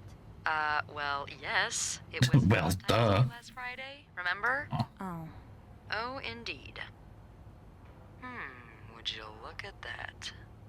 There's a couple staying in room 509, Hector and Marcella Cruz. Hector and Marcella. H and M. Yeah, that's what I'm thinking. Do you know anything about the cruises? Well, I saw them come in and out of the hotel a few times. Called a taxi for them once. The missus does the smiling and the other frowns a lot. Nothing to write home about. Do you have room 509 on your to-do list by any chance? I do, actually. Then maybe you go clean it and have a little look-see? Yeah, nothing unusual here. Just a maid cleaning a room. That's my girl. I'll call you if I find anything. Just be careful, okay? I will. I promise. Right. It's true, yeah. 507 was right next to 509. You are correct. I think it's because, you know, even on one side of the hotel, odd on the other. So.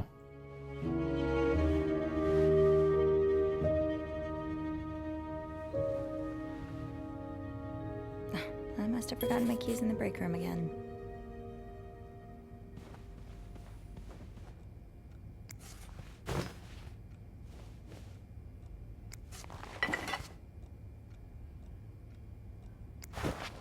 Oh, I forgot to add towels. Oh, shit.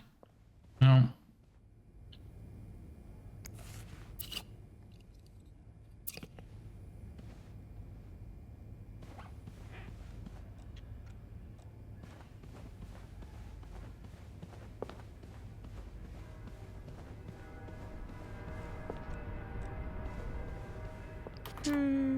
I think I have all the supplies I need.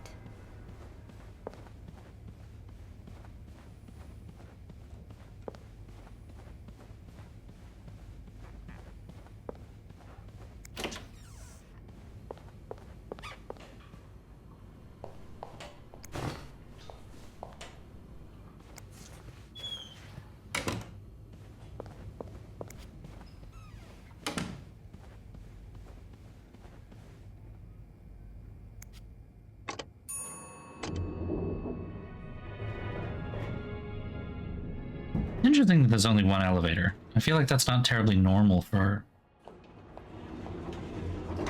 you know, particularly nice hotels, you know? Which way is the break room? The governess, that's maintenance.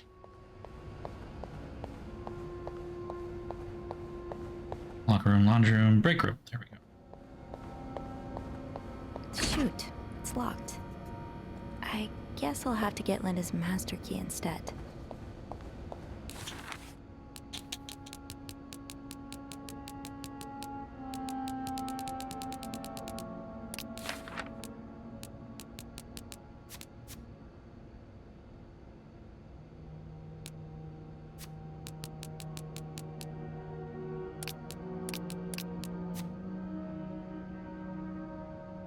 This is nothing new. Locked. It's locked. Can't go in there.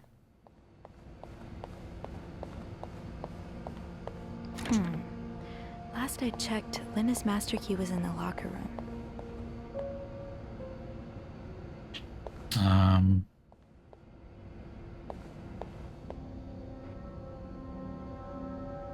None of these lockers are, unless this is the locker room.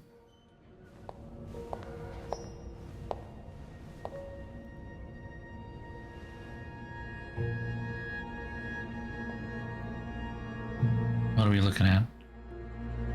Oh. Oh. That's... Bitch. What did Linda do? something. And to whom? My wife will be at her parents tonight, so come to the house at 8 p.m. Make sure you bring the new lingerie I bought you. E?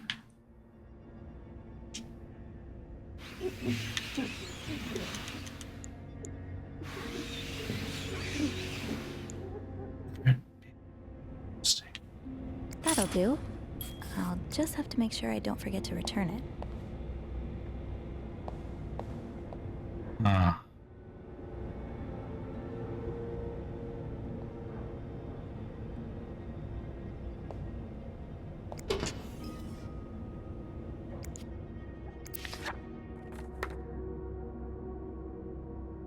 Ariadne's legacy. Interesting. Whatever that means. Tips so far today. Oh, she's got a Paris thing. That's Being cute. recognized for doing a good job. That feeling never gets old. Nope. Close. There we go.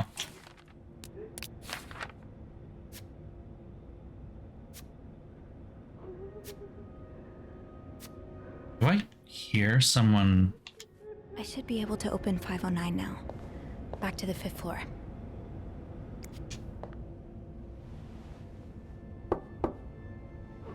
What is it? Wendy? It's Sophie. Are you alright? Do I sound alright? No, I guess not. Just leave me alone. I don't want to talk.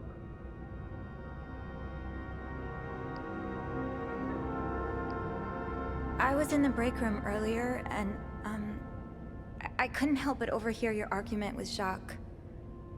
I'm sorry he let Linda get to his head. He should be trusting you, not her. Yeah, well... I know I wouldn't be your first pick, but I'm here if you need to talk. Maybe later. I just can't talk about it. I can't talk about it right now. I'm sorry I was rude. It's okay. Sophie? Yeah? Thank you. Use those snooping powers for good.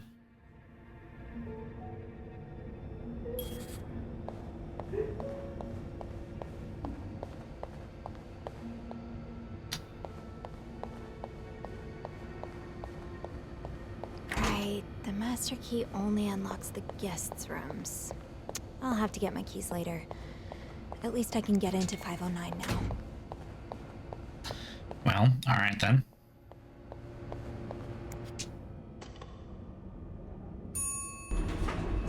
Hey, you. Oh, hey, Bev. On break already? Sadly, no.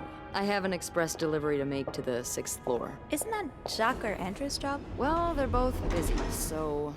What about you? I thought you'd be in 509. I'm heading up now. I just had to grab Linda's master key before I could continue our investigation. Oh, I see.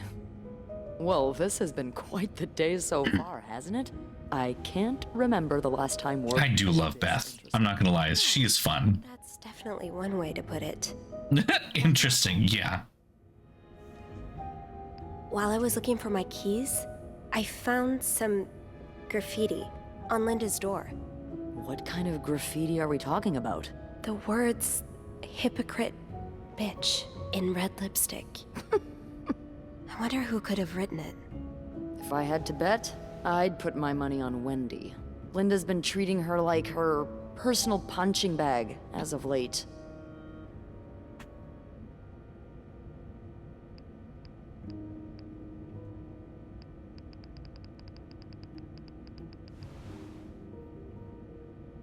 Yeah, Linda's been pretty bad to Wendy. I'm not surprised she snapped. Remember that day when Wendy came to work with that gorgeous perm? The staff, the clients, everyone complimented her. Then Linda came along and sent her right back home to straighten it out because her cosmetic choices were distracting the clientele. Ugh. I'm not trying to excuse her behavior, but I think Linda's under a lot of pressure right now. It can't be easy, managing so many people with Bernard breathing down your neck. You know, I don't know how you do it, Sophie. Maybe it's because my empathy only goes so far, but I admire that you're able to feel for just about anyone. No, we can flirt. Oh, are we flirting, chat? Are we flirting with Beth?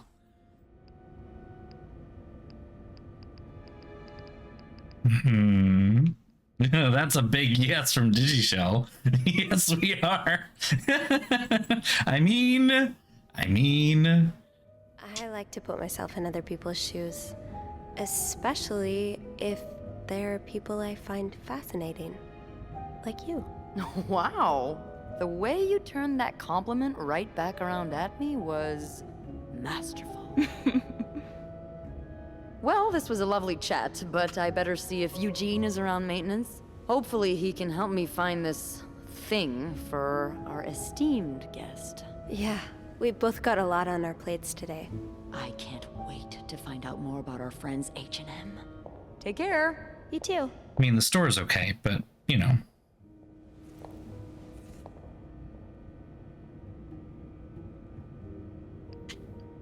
We can leave the basement. That's fine. We're on our way up.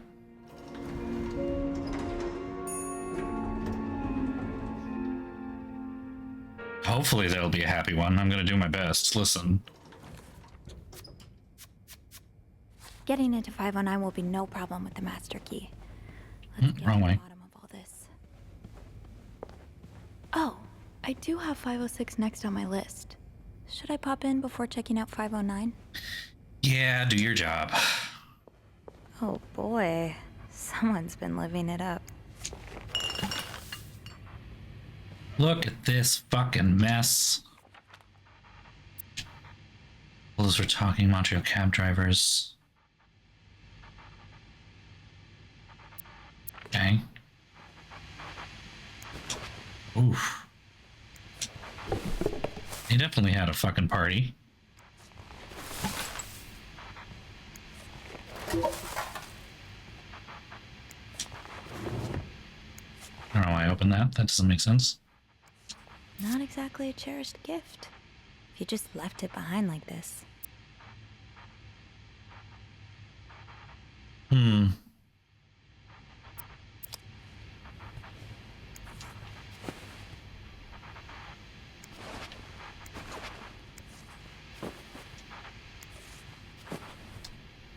It's definitely a mess. I think it was told that it would be a mess, but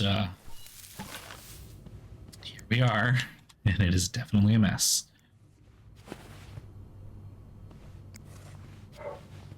Little adjustment there. Turn off the lights. No, he can't turn off the lights. Okay, fair enough. Fair enough.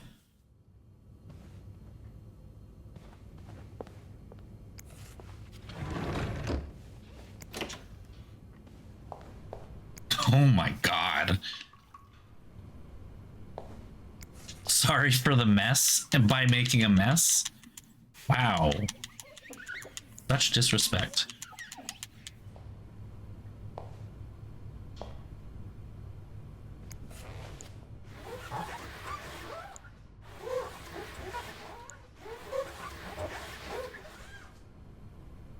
Okay, well, I don't see anything else that needs doing. Although that said do not disturb on it. It said do not disturb on it, but they wrote sorry for the mess, so they wanted me to clean it?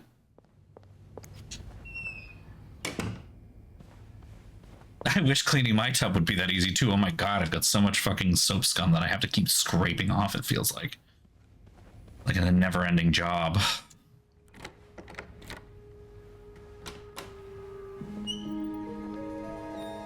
Ooh, big spender. All right.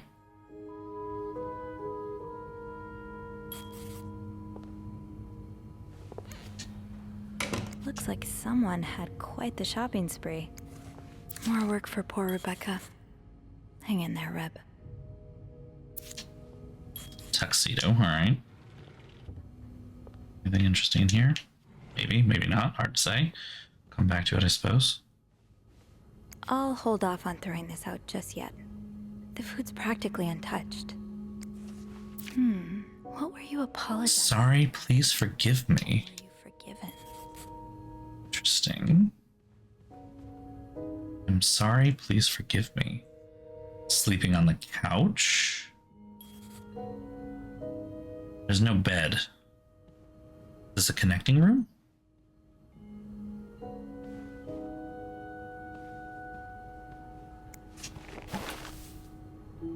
Someone's been sleeping here. I should leave it as it is. Wow. You look like a couple out of a magazine. 1948, February 14, no less. Valentine's Day. Rosary, alright. That all makes sense. This person Dear son. back in Texas. Was he really just a co-worker? I cannot believe you decided to renew your vows so far away from the family. Father and I are very disappointed. So are your sisters. Montreal, but a strange destination. Met Luciana in town yesterday. She has 5 children, pregnant with her 6th. Juan has just brought them a nice house, corner Prado and Ramos. Imagine if you had married her like you were supposed to. You would have your own family by now. Yesterday, I also drove by your home to get the mail.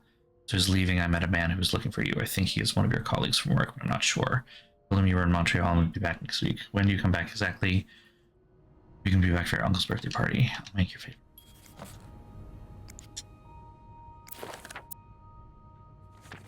On SW, haircut, bank appointment, notary appointment. Anniversary, don't forget vows, rose petals on bed. Attempt number 12. Attempt number 12? Huh.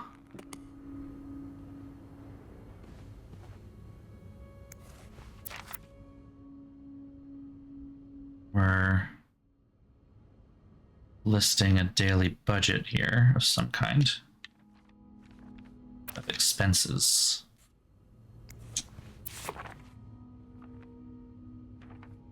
Discover historic and gay Montreal. How gay, though? Wait, what did that say on the back? It's not actually. See any other things that need cleaning in here? That's a big tub.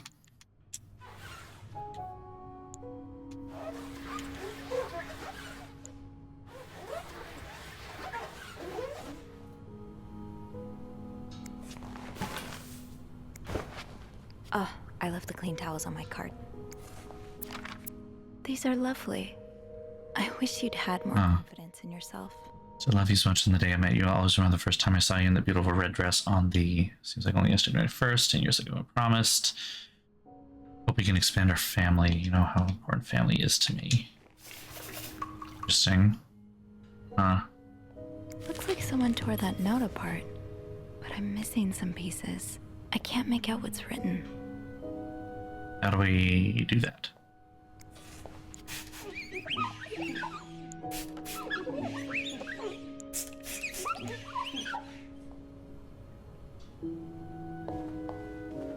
I'm gonna go back to my cart though, because I don't have towels. Another day, another dirty dish to pick up.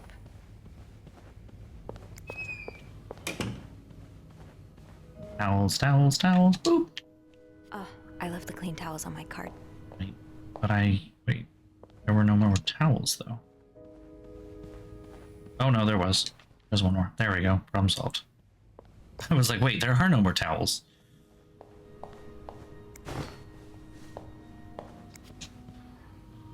Okay, so there's obviously some torn bits and bobs that I... Character Cruise All-American Life Insurance. Austin, Texas. Alright. There we go, some more. Into the bedroom. Bring, bring.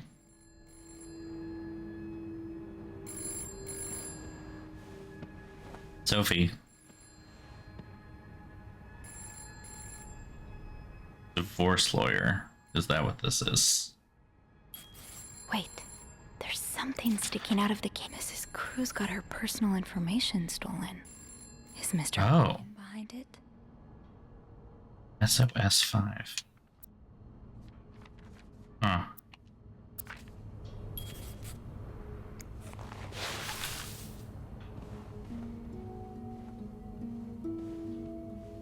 Someone just called. I feel like that's important. Here's the phone in this place. I should Oh, okay. more to report before calling Beth. Not allowed.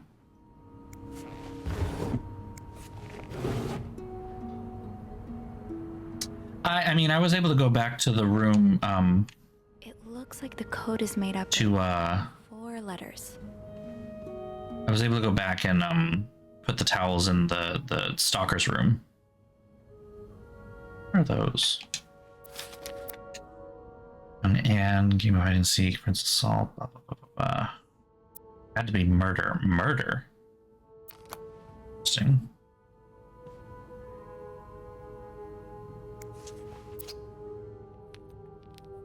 Lipstick.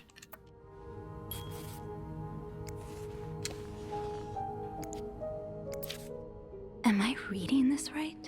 The account's been empty. Whoa. That was a lot of money that's just gone. Huh.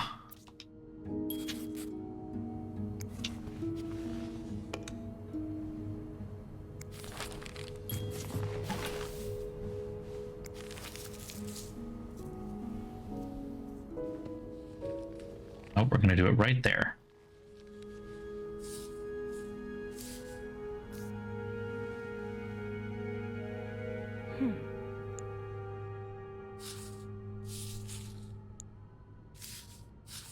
Those fives look awfully familiar, I must say. Are those fives though? No, I think those are sixes, maybe.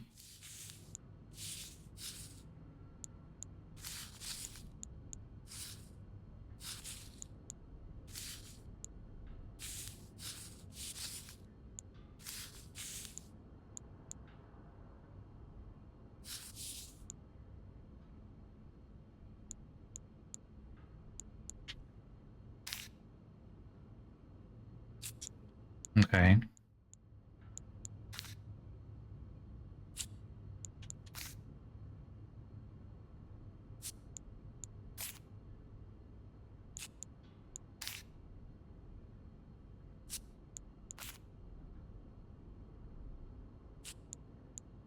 Okay. Not where this goes.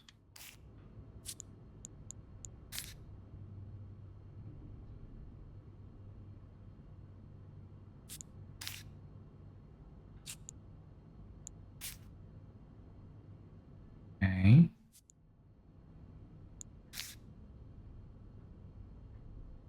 Yeah, that right there. Yeah, right there. Oop. Goes right in the middle. And this makes absolutely no goddamn sense. Some kind of code. A code.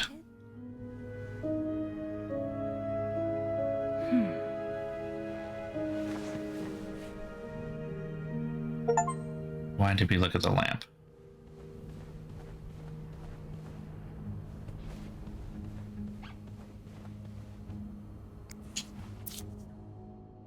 Those provide birth control. Huh, what are those? NT?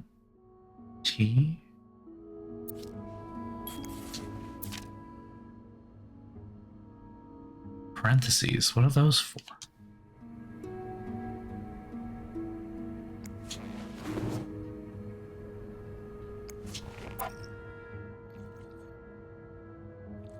Feminine hygiene.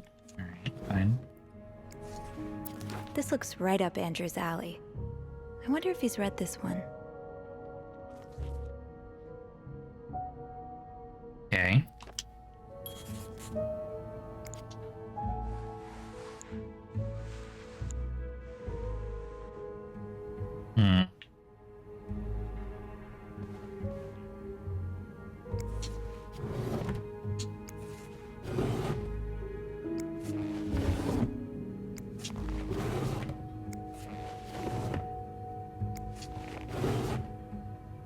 Oh, those are hair rollers. I just figured that out.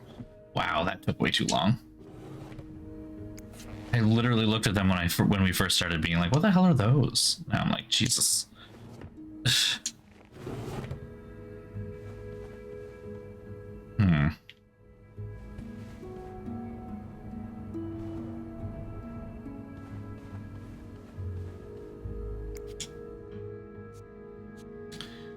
Okay. I don't know what the 484.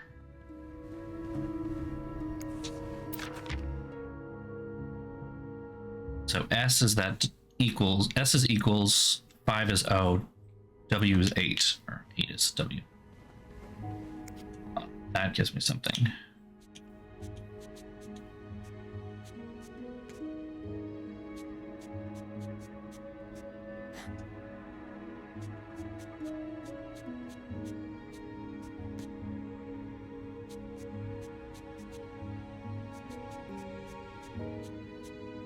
O.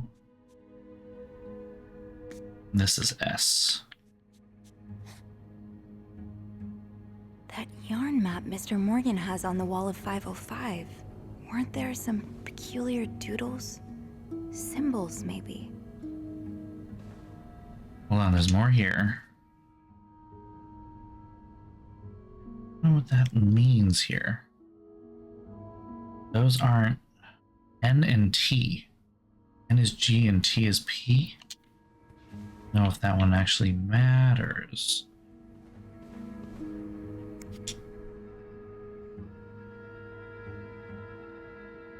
That yarn map Mr. Morgan has. Yes, yes, you mentioned it.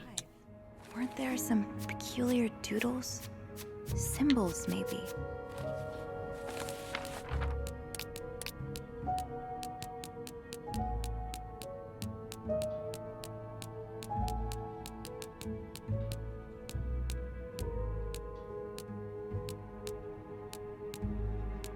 This is not. Oh. So I have to go back there. What you're saying?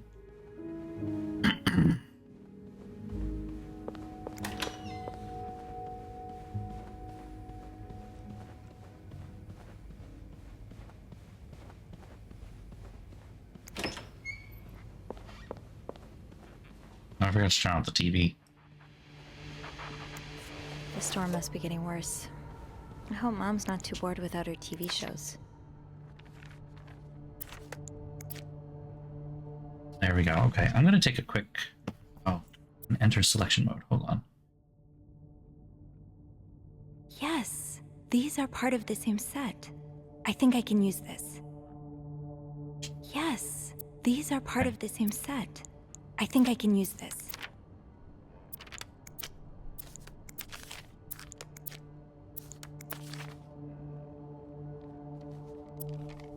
More of these symbols. Just what I was looking for.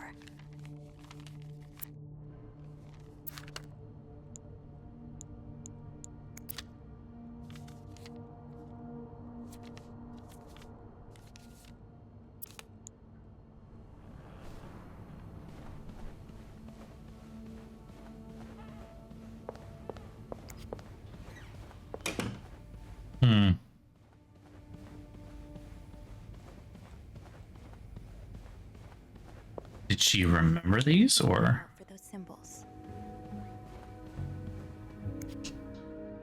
Ah, okay, I see. Mr. Morgan has on the wall of 505.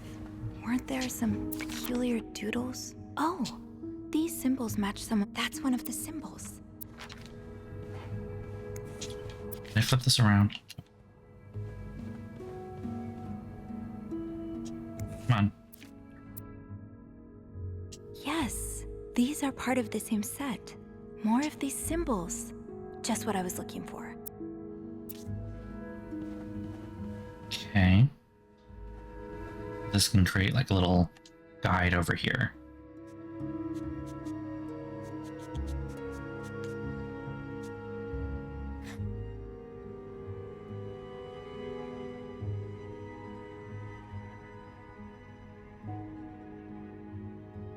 I mean, I'm gonna have to. Mr. Morgan has on the wall of 505.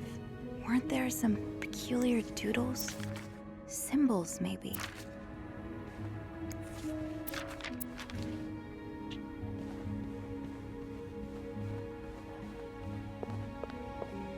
If that's the case, who are they to each other? Clearly something going on.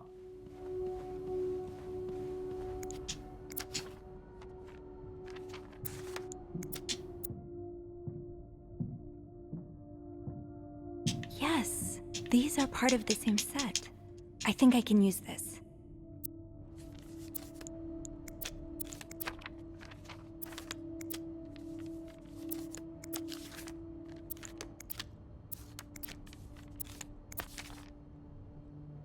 Nothing else on that one.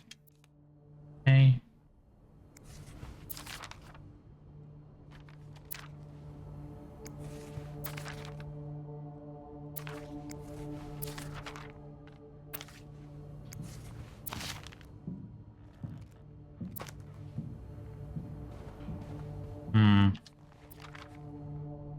Have a good night. Oh shit, it's already past 11. Fuck, Jesus, I have to go to bed myself.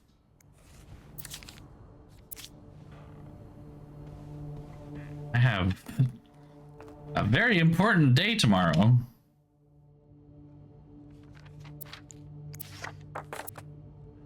I just got very involved very quickly. This is a fascinating game.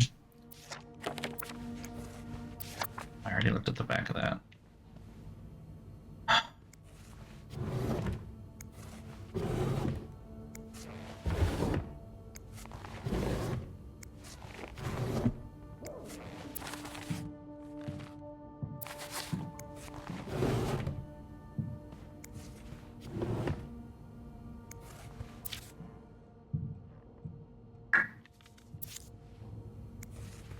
No.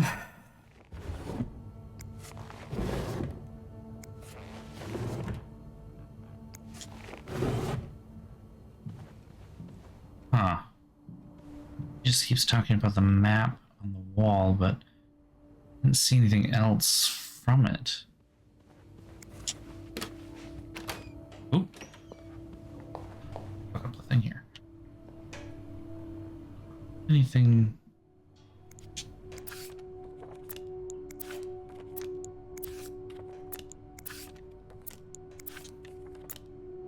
Nope. Huh.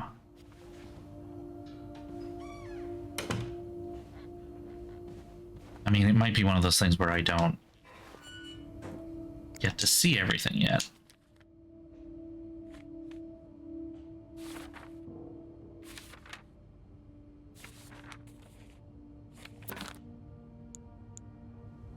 That said property of S. Spade, though. On Morgan. Huh.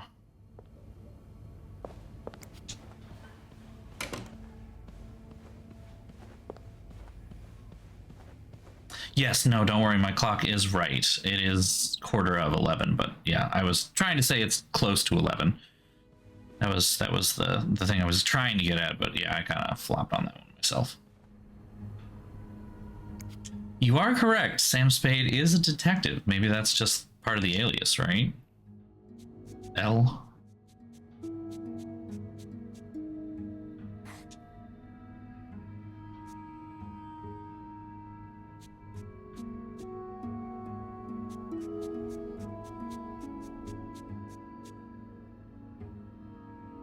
That's I. We can figure out some of this once we get there. As we get closer. Wait, I have that G-ish symbol. B. Okay, I will leave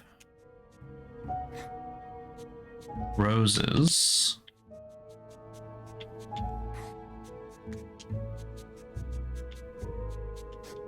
Let me fill these in as we go, like.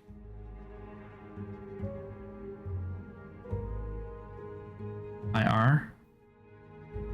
That doesn't make sense. That's not right. I will leave noses?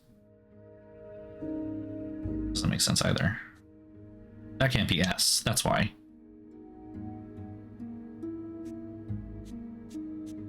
Notes.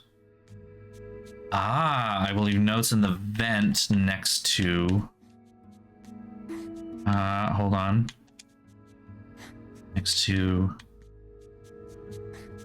your... door. Your room. Whatever. That's fucking creepy! I will leave notes in the vent next to your room.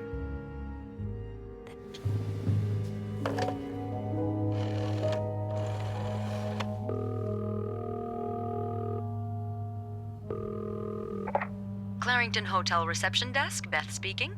Hey, Beth. It's me. Hey, so how did the snooping go? Find anything? I did. Fucking creepy A shit. message written in strange symbols. A kind of secret code. A secret code? Well, spill the beans. What did it say? I will leave notes in the vent next to your room. In the vent?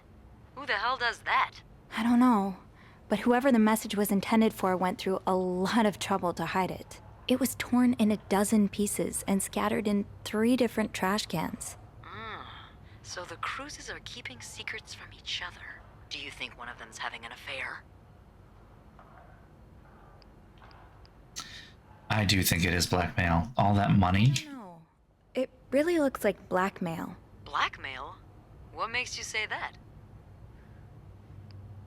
I found a bank statement belonging to Mrs. Cruz. Her account was emptied very recently. Ooh, that's interesting. But it could mean a lot of things. What do you mean? Well, people need their money, especially when they're traveling. Although I have to admit, withdrawing all of it does seem a bit strange. I mean, especially when she had her identity stolen? I also found a letter from some sort of company, Fernie and Weissman.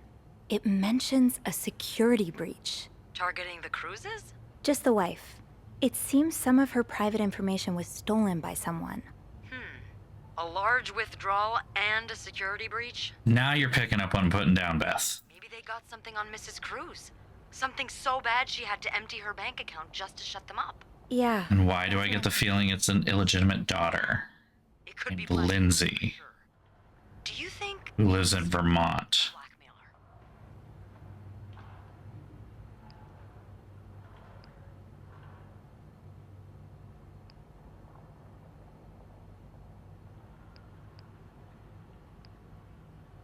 If that's the case, does he intend to blackmail me too?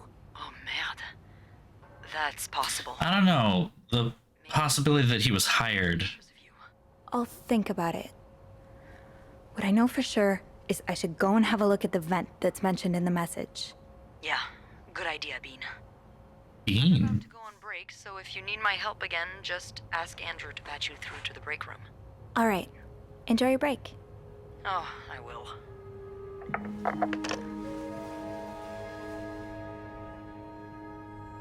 You're gonna take that note with you, right? Because that's like...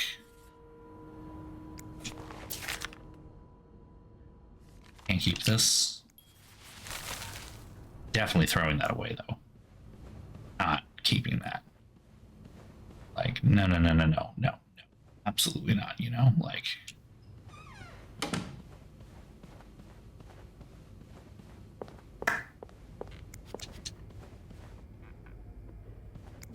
Bernard kissing. That's a...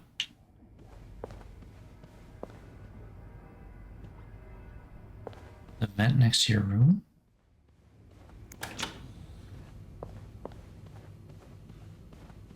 Must mean this then. The message said next to your room. Oh. So it has to be a vent in the corridor. I mean, that is also her room, but... Ah, Bernard kissing Linda. I mean, we kind of called that.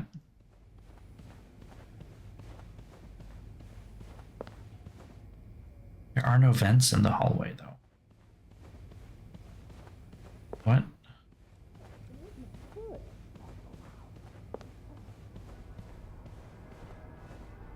Where are the vents? I think I have all this.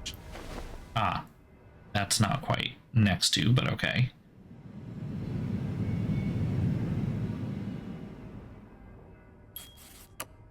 Can't open these without a screwdriver.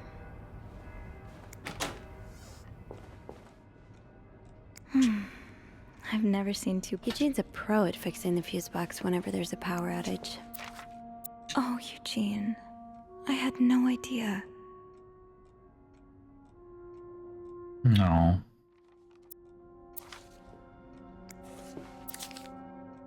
William Weston. Oh.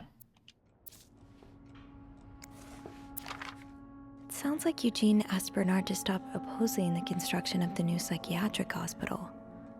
And Bernard was... Bernard. Eugene looks like he has a, what is it? City plans on building a new mental hospital. Imagine Denise could get the care she needs while staying close to home. Not sure who Denise is, but So they were planning on building a mental hospital closer to where Eugene lives, and the department store and the manager of the hotel vehemently oppose it, apparently. Oh, this must be Eugene with his daughter. He looks like a caring father. All right, that must be who it is. His daughter. Shoot, no screwdriver. What's life without a little challenge?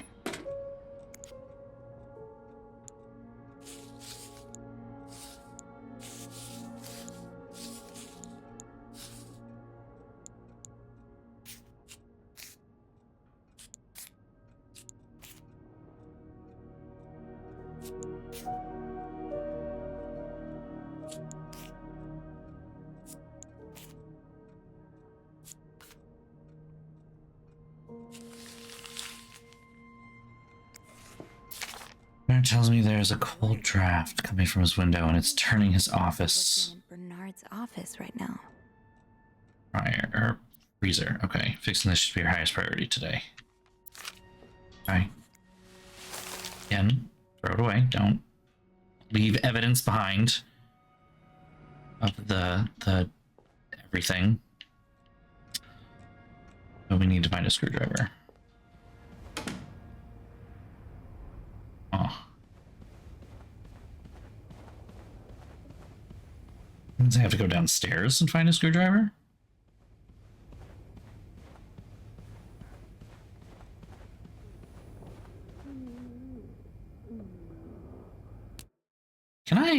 I can do a save load thing, so I'm going to create a save itself. Now's probably not a good time to disturb Bernard. Well, she knows exactly who's in there. All right, fair enough. Never mind. I figured I would just save and be like, all right, well, if, this comes to something, then... Maybe I shouldn't wander around with my pockets full. Is there anything I can put down? Well, not the key. You need that, dear.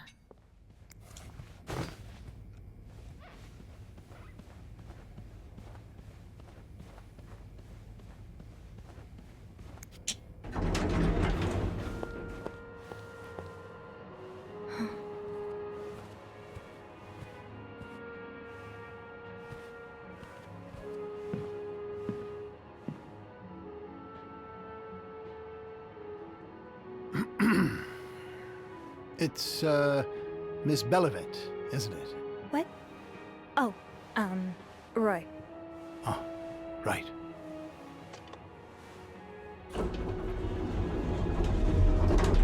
You're the one who took last week off, aren't you? You had to, take care of your sister, I think? Mother. My mother. She's very sick. No, I hope this doesn't become a recurring thing. I need to know I can count on you. I understand. Asshole. What are you doing here, anyway? Are you on break? No. I'm just getting a screwdriver. A screwdriver? What for? Loose vent. Well, that sounds like a job for Eugene, doesn't it? Yes. You're right. Then leave the repairs to him. Okay. I will. Asshole.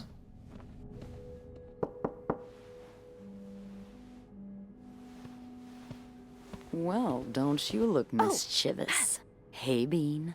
If you're planning to give Bernard a good scare, sign me up. No, I'm looking for a screwdriver. For the vent. Linda asked Eugene to fix Bernard's window. Oh, I see. Eugene? What the hell? You'd better go and take a look. I'll stand guard by the elevator, and make some noise if I see Bernard coming. Okay, thanks. I'll be quick.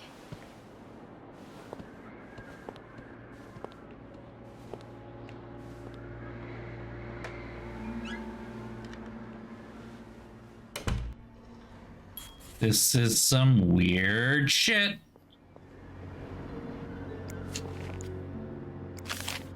Opposing something that could help so many people just because it's close to your hotel. Partnership between the Clarendon and Westons. Oppose the mental hospital. Can't allow a bunch of cuckoos to move in backyard. What an asshole. And written by Eugene. Enjoy the cold You cold-hearted prick. Yeah.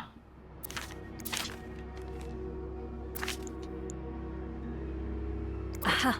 Let's get you to that vent.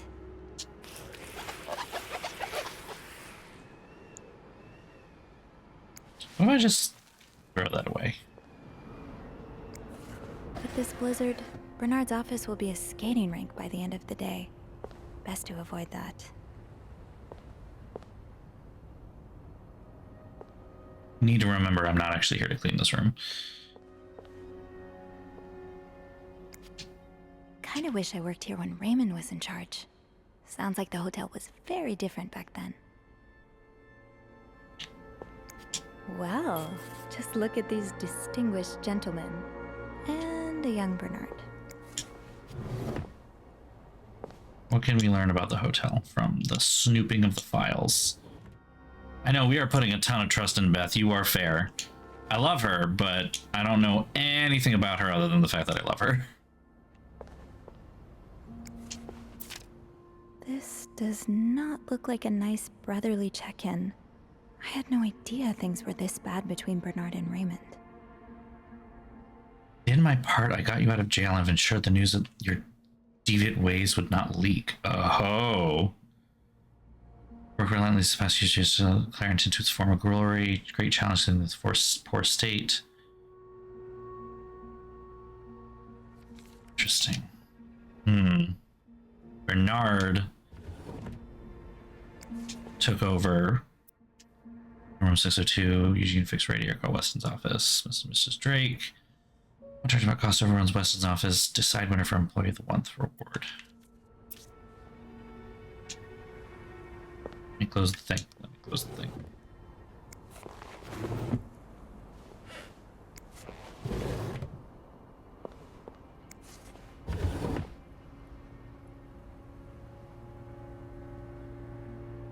There's something else to look at. It's not. Oh, that's a bra. Is this Linda's? I mean, honey, it doesn't take a lot to figure that one out. I hate to tell you, that one's low-hanging fruit. Very low-hanging fruit. Interesting.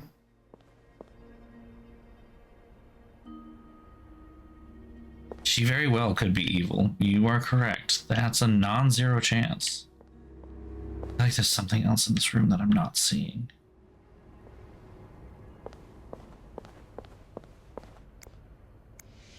Surely your break is over by now. No, it's not. I came by here not too long ago, and Andrew was already covering for you. That's because I was in the ladies' room. That's no excuse to... It's my time of the month. You're married, aren't you? So you know how it is. I have to go more often, and sometimes I stain the furniture, and don't get me started on all... Oh my goodness. Honey, that is...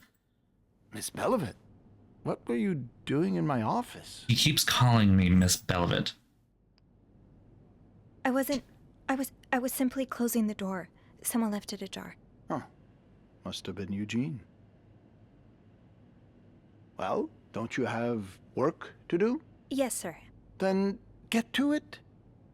This guy's a fucking dick. Again?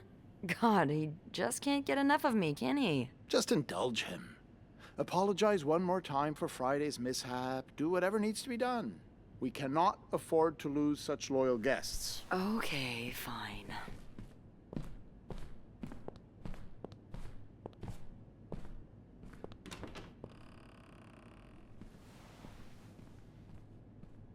That was a close one. Yeah, I had a few cold sweats, but at least I found what I was looking for.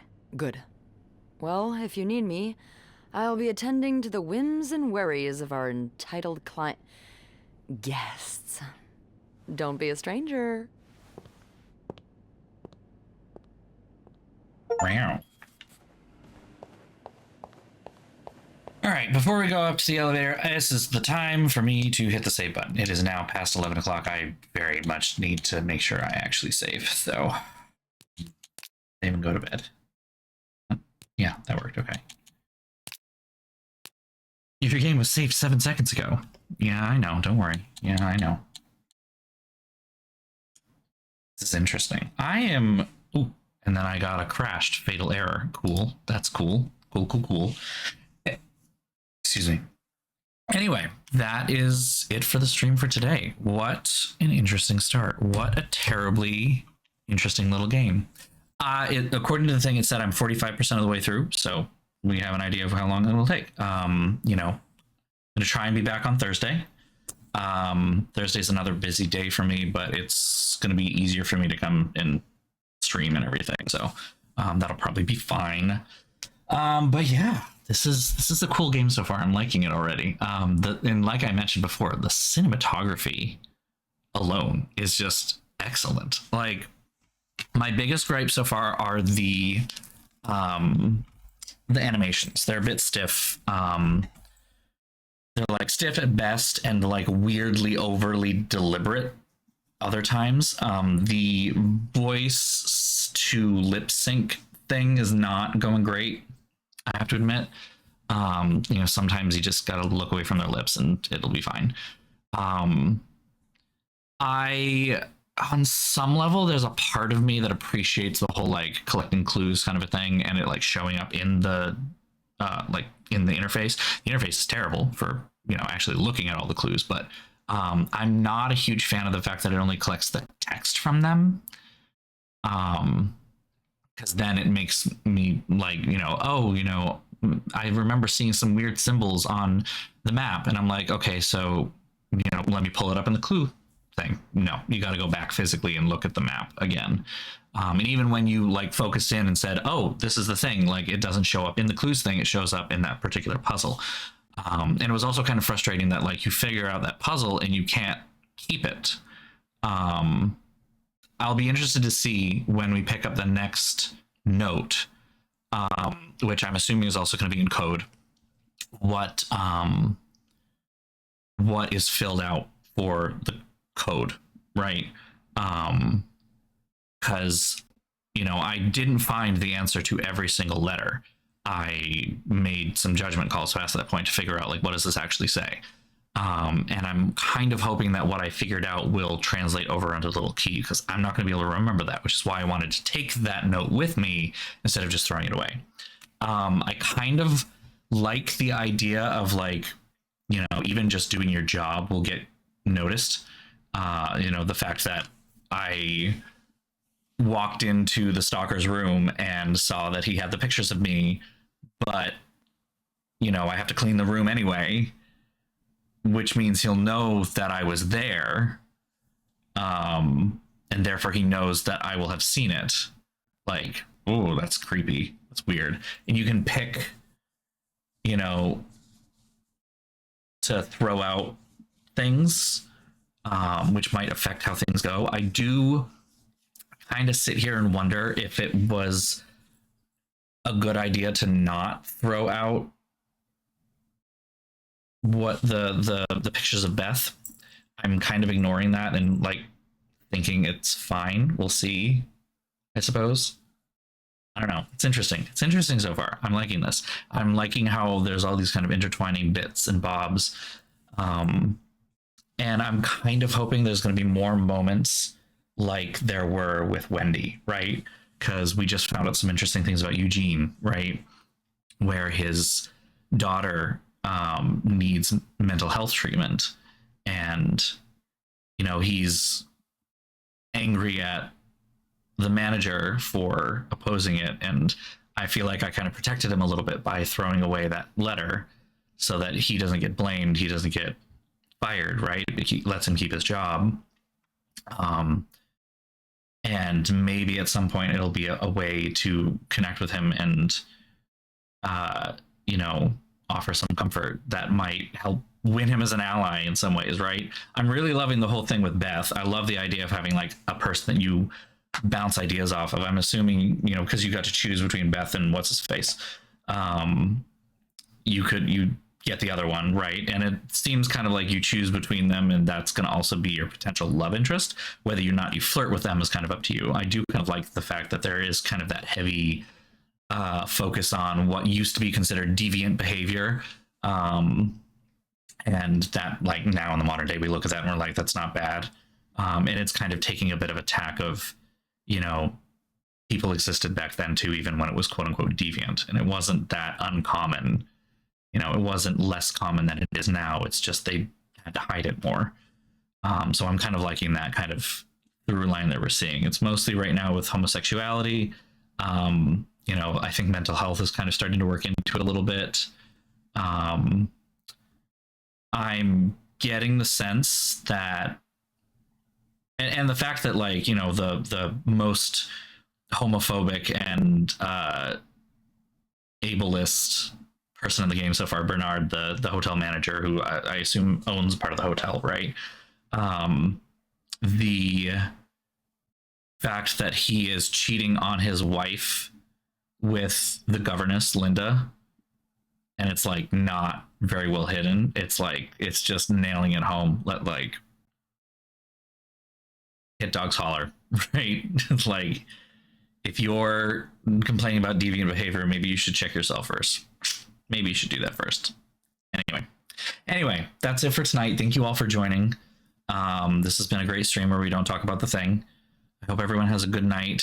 Hopefully you can get some rest. Take deep breaths.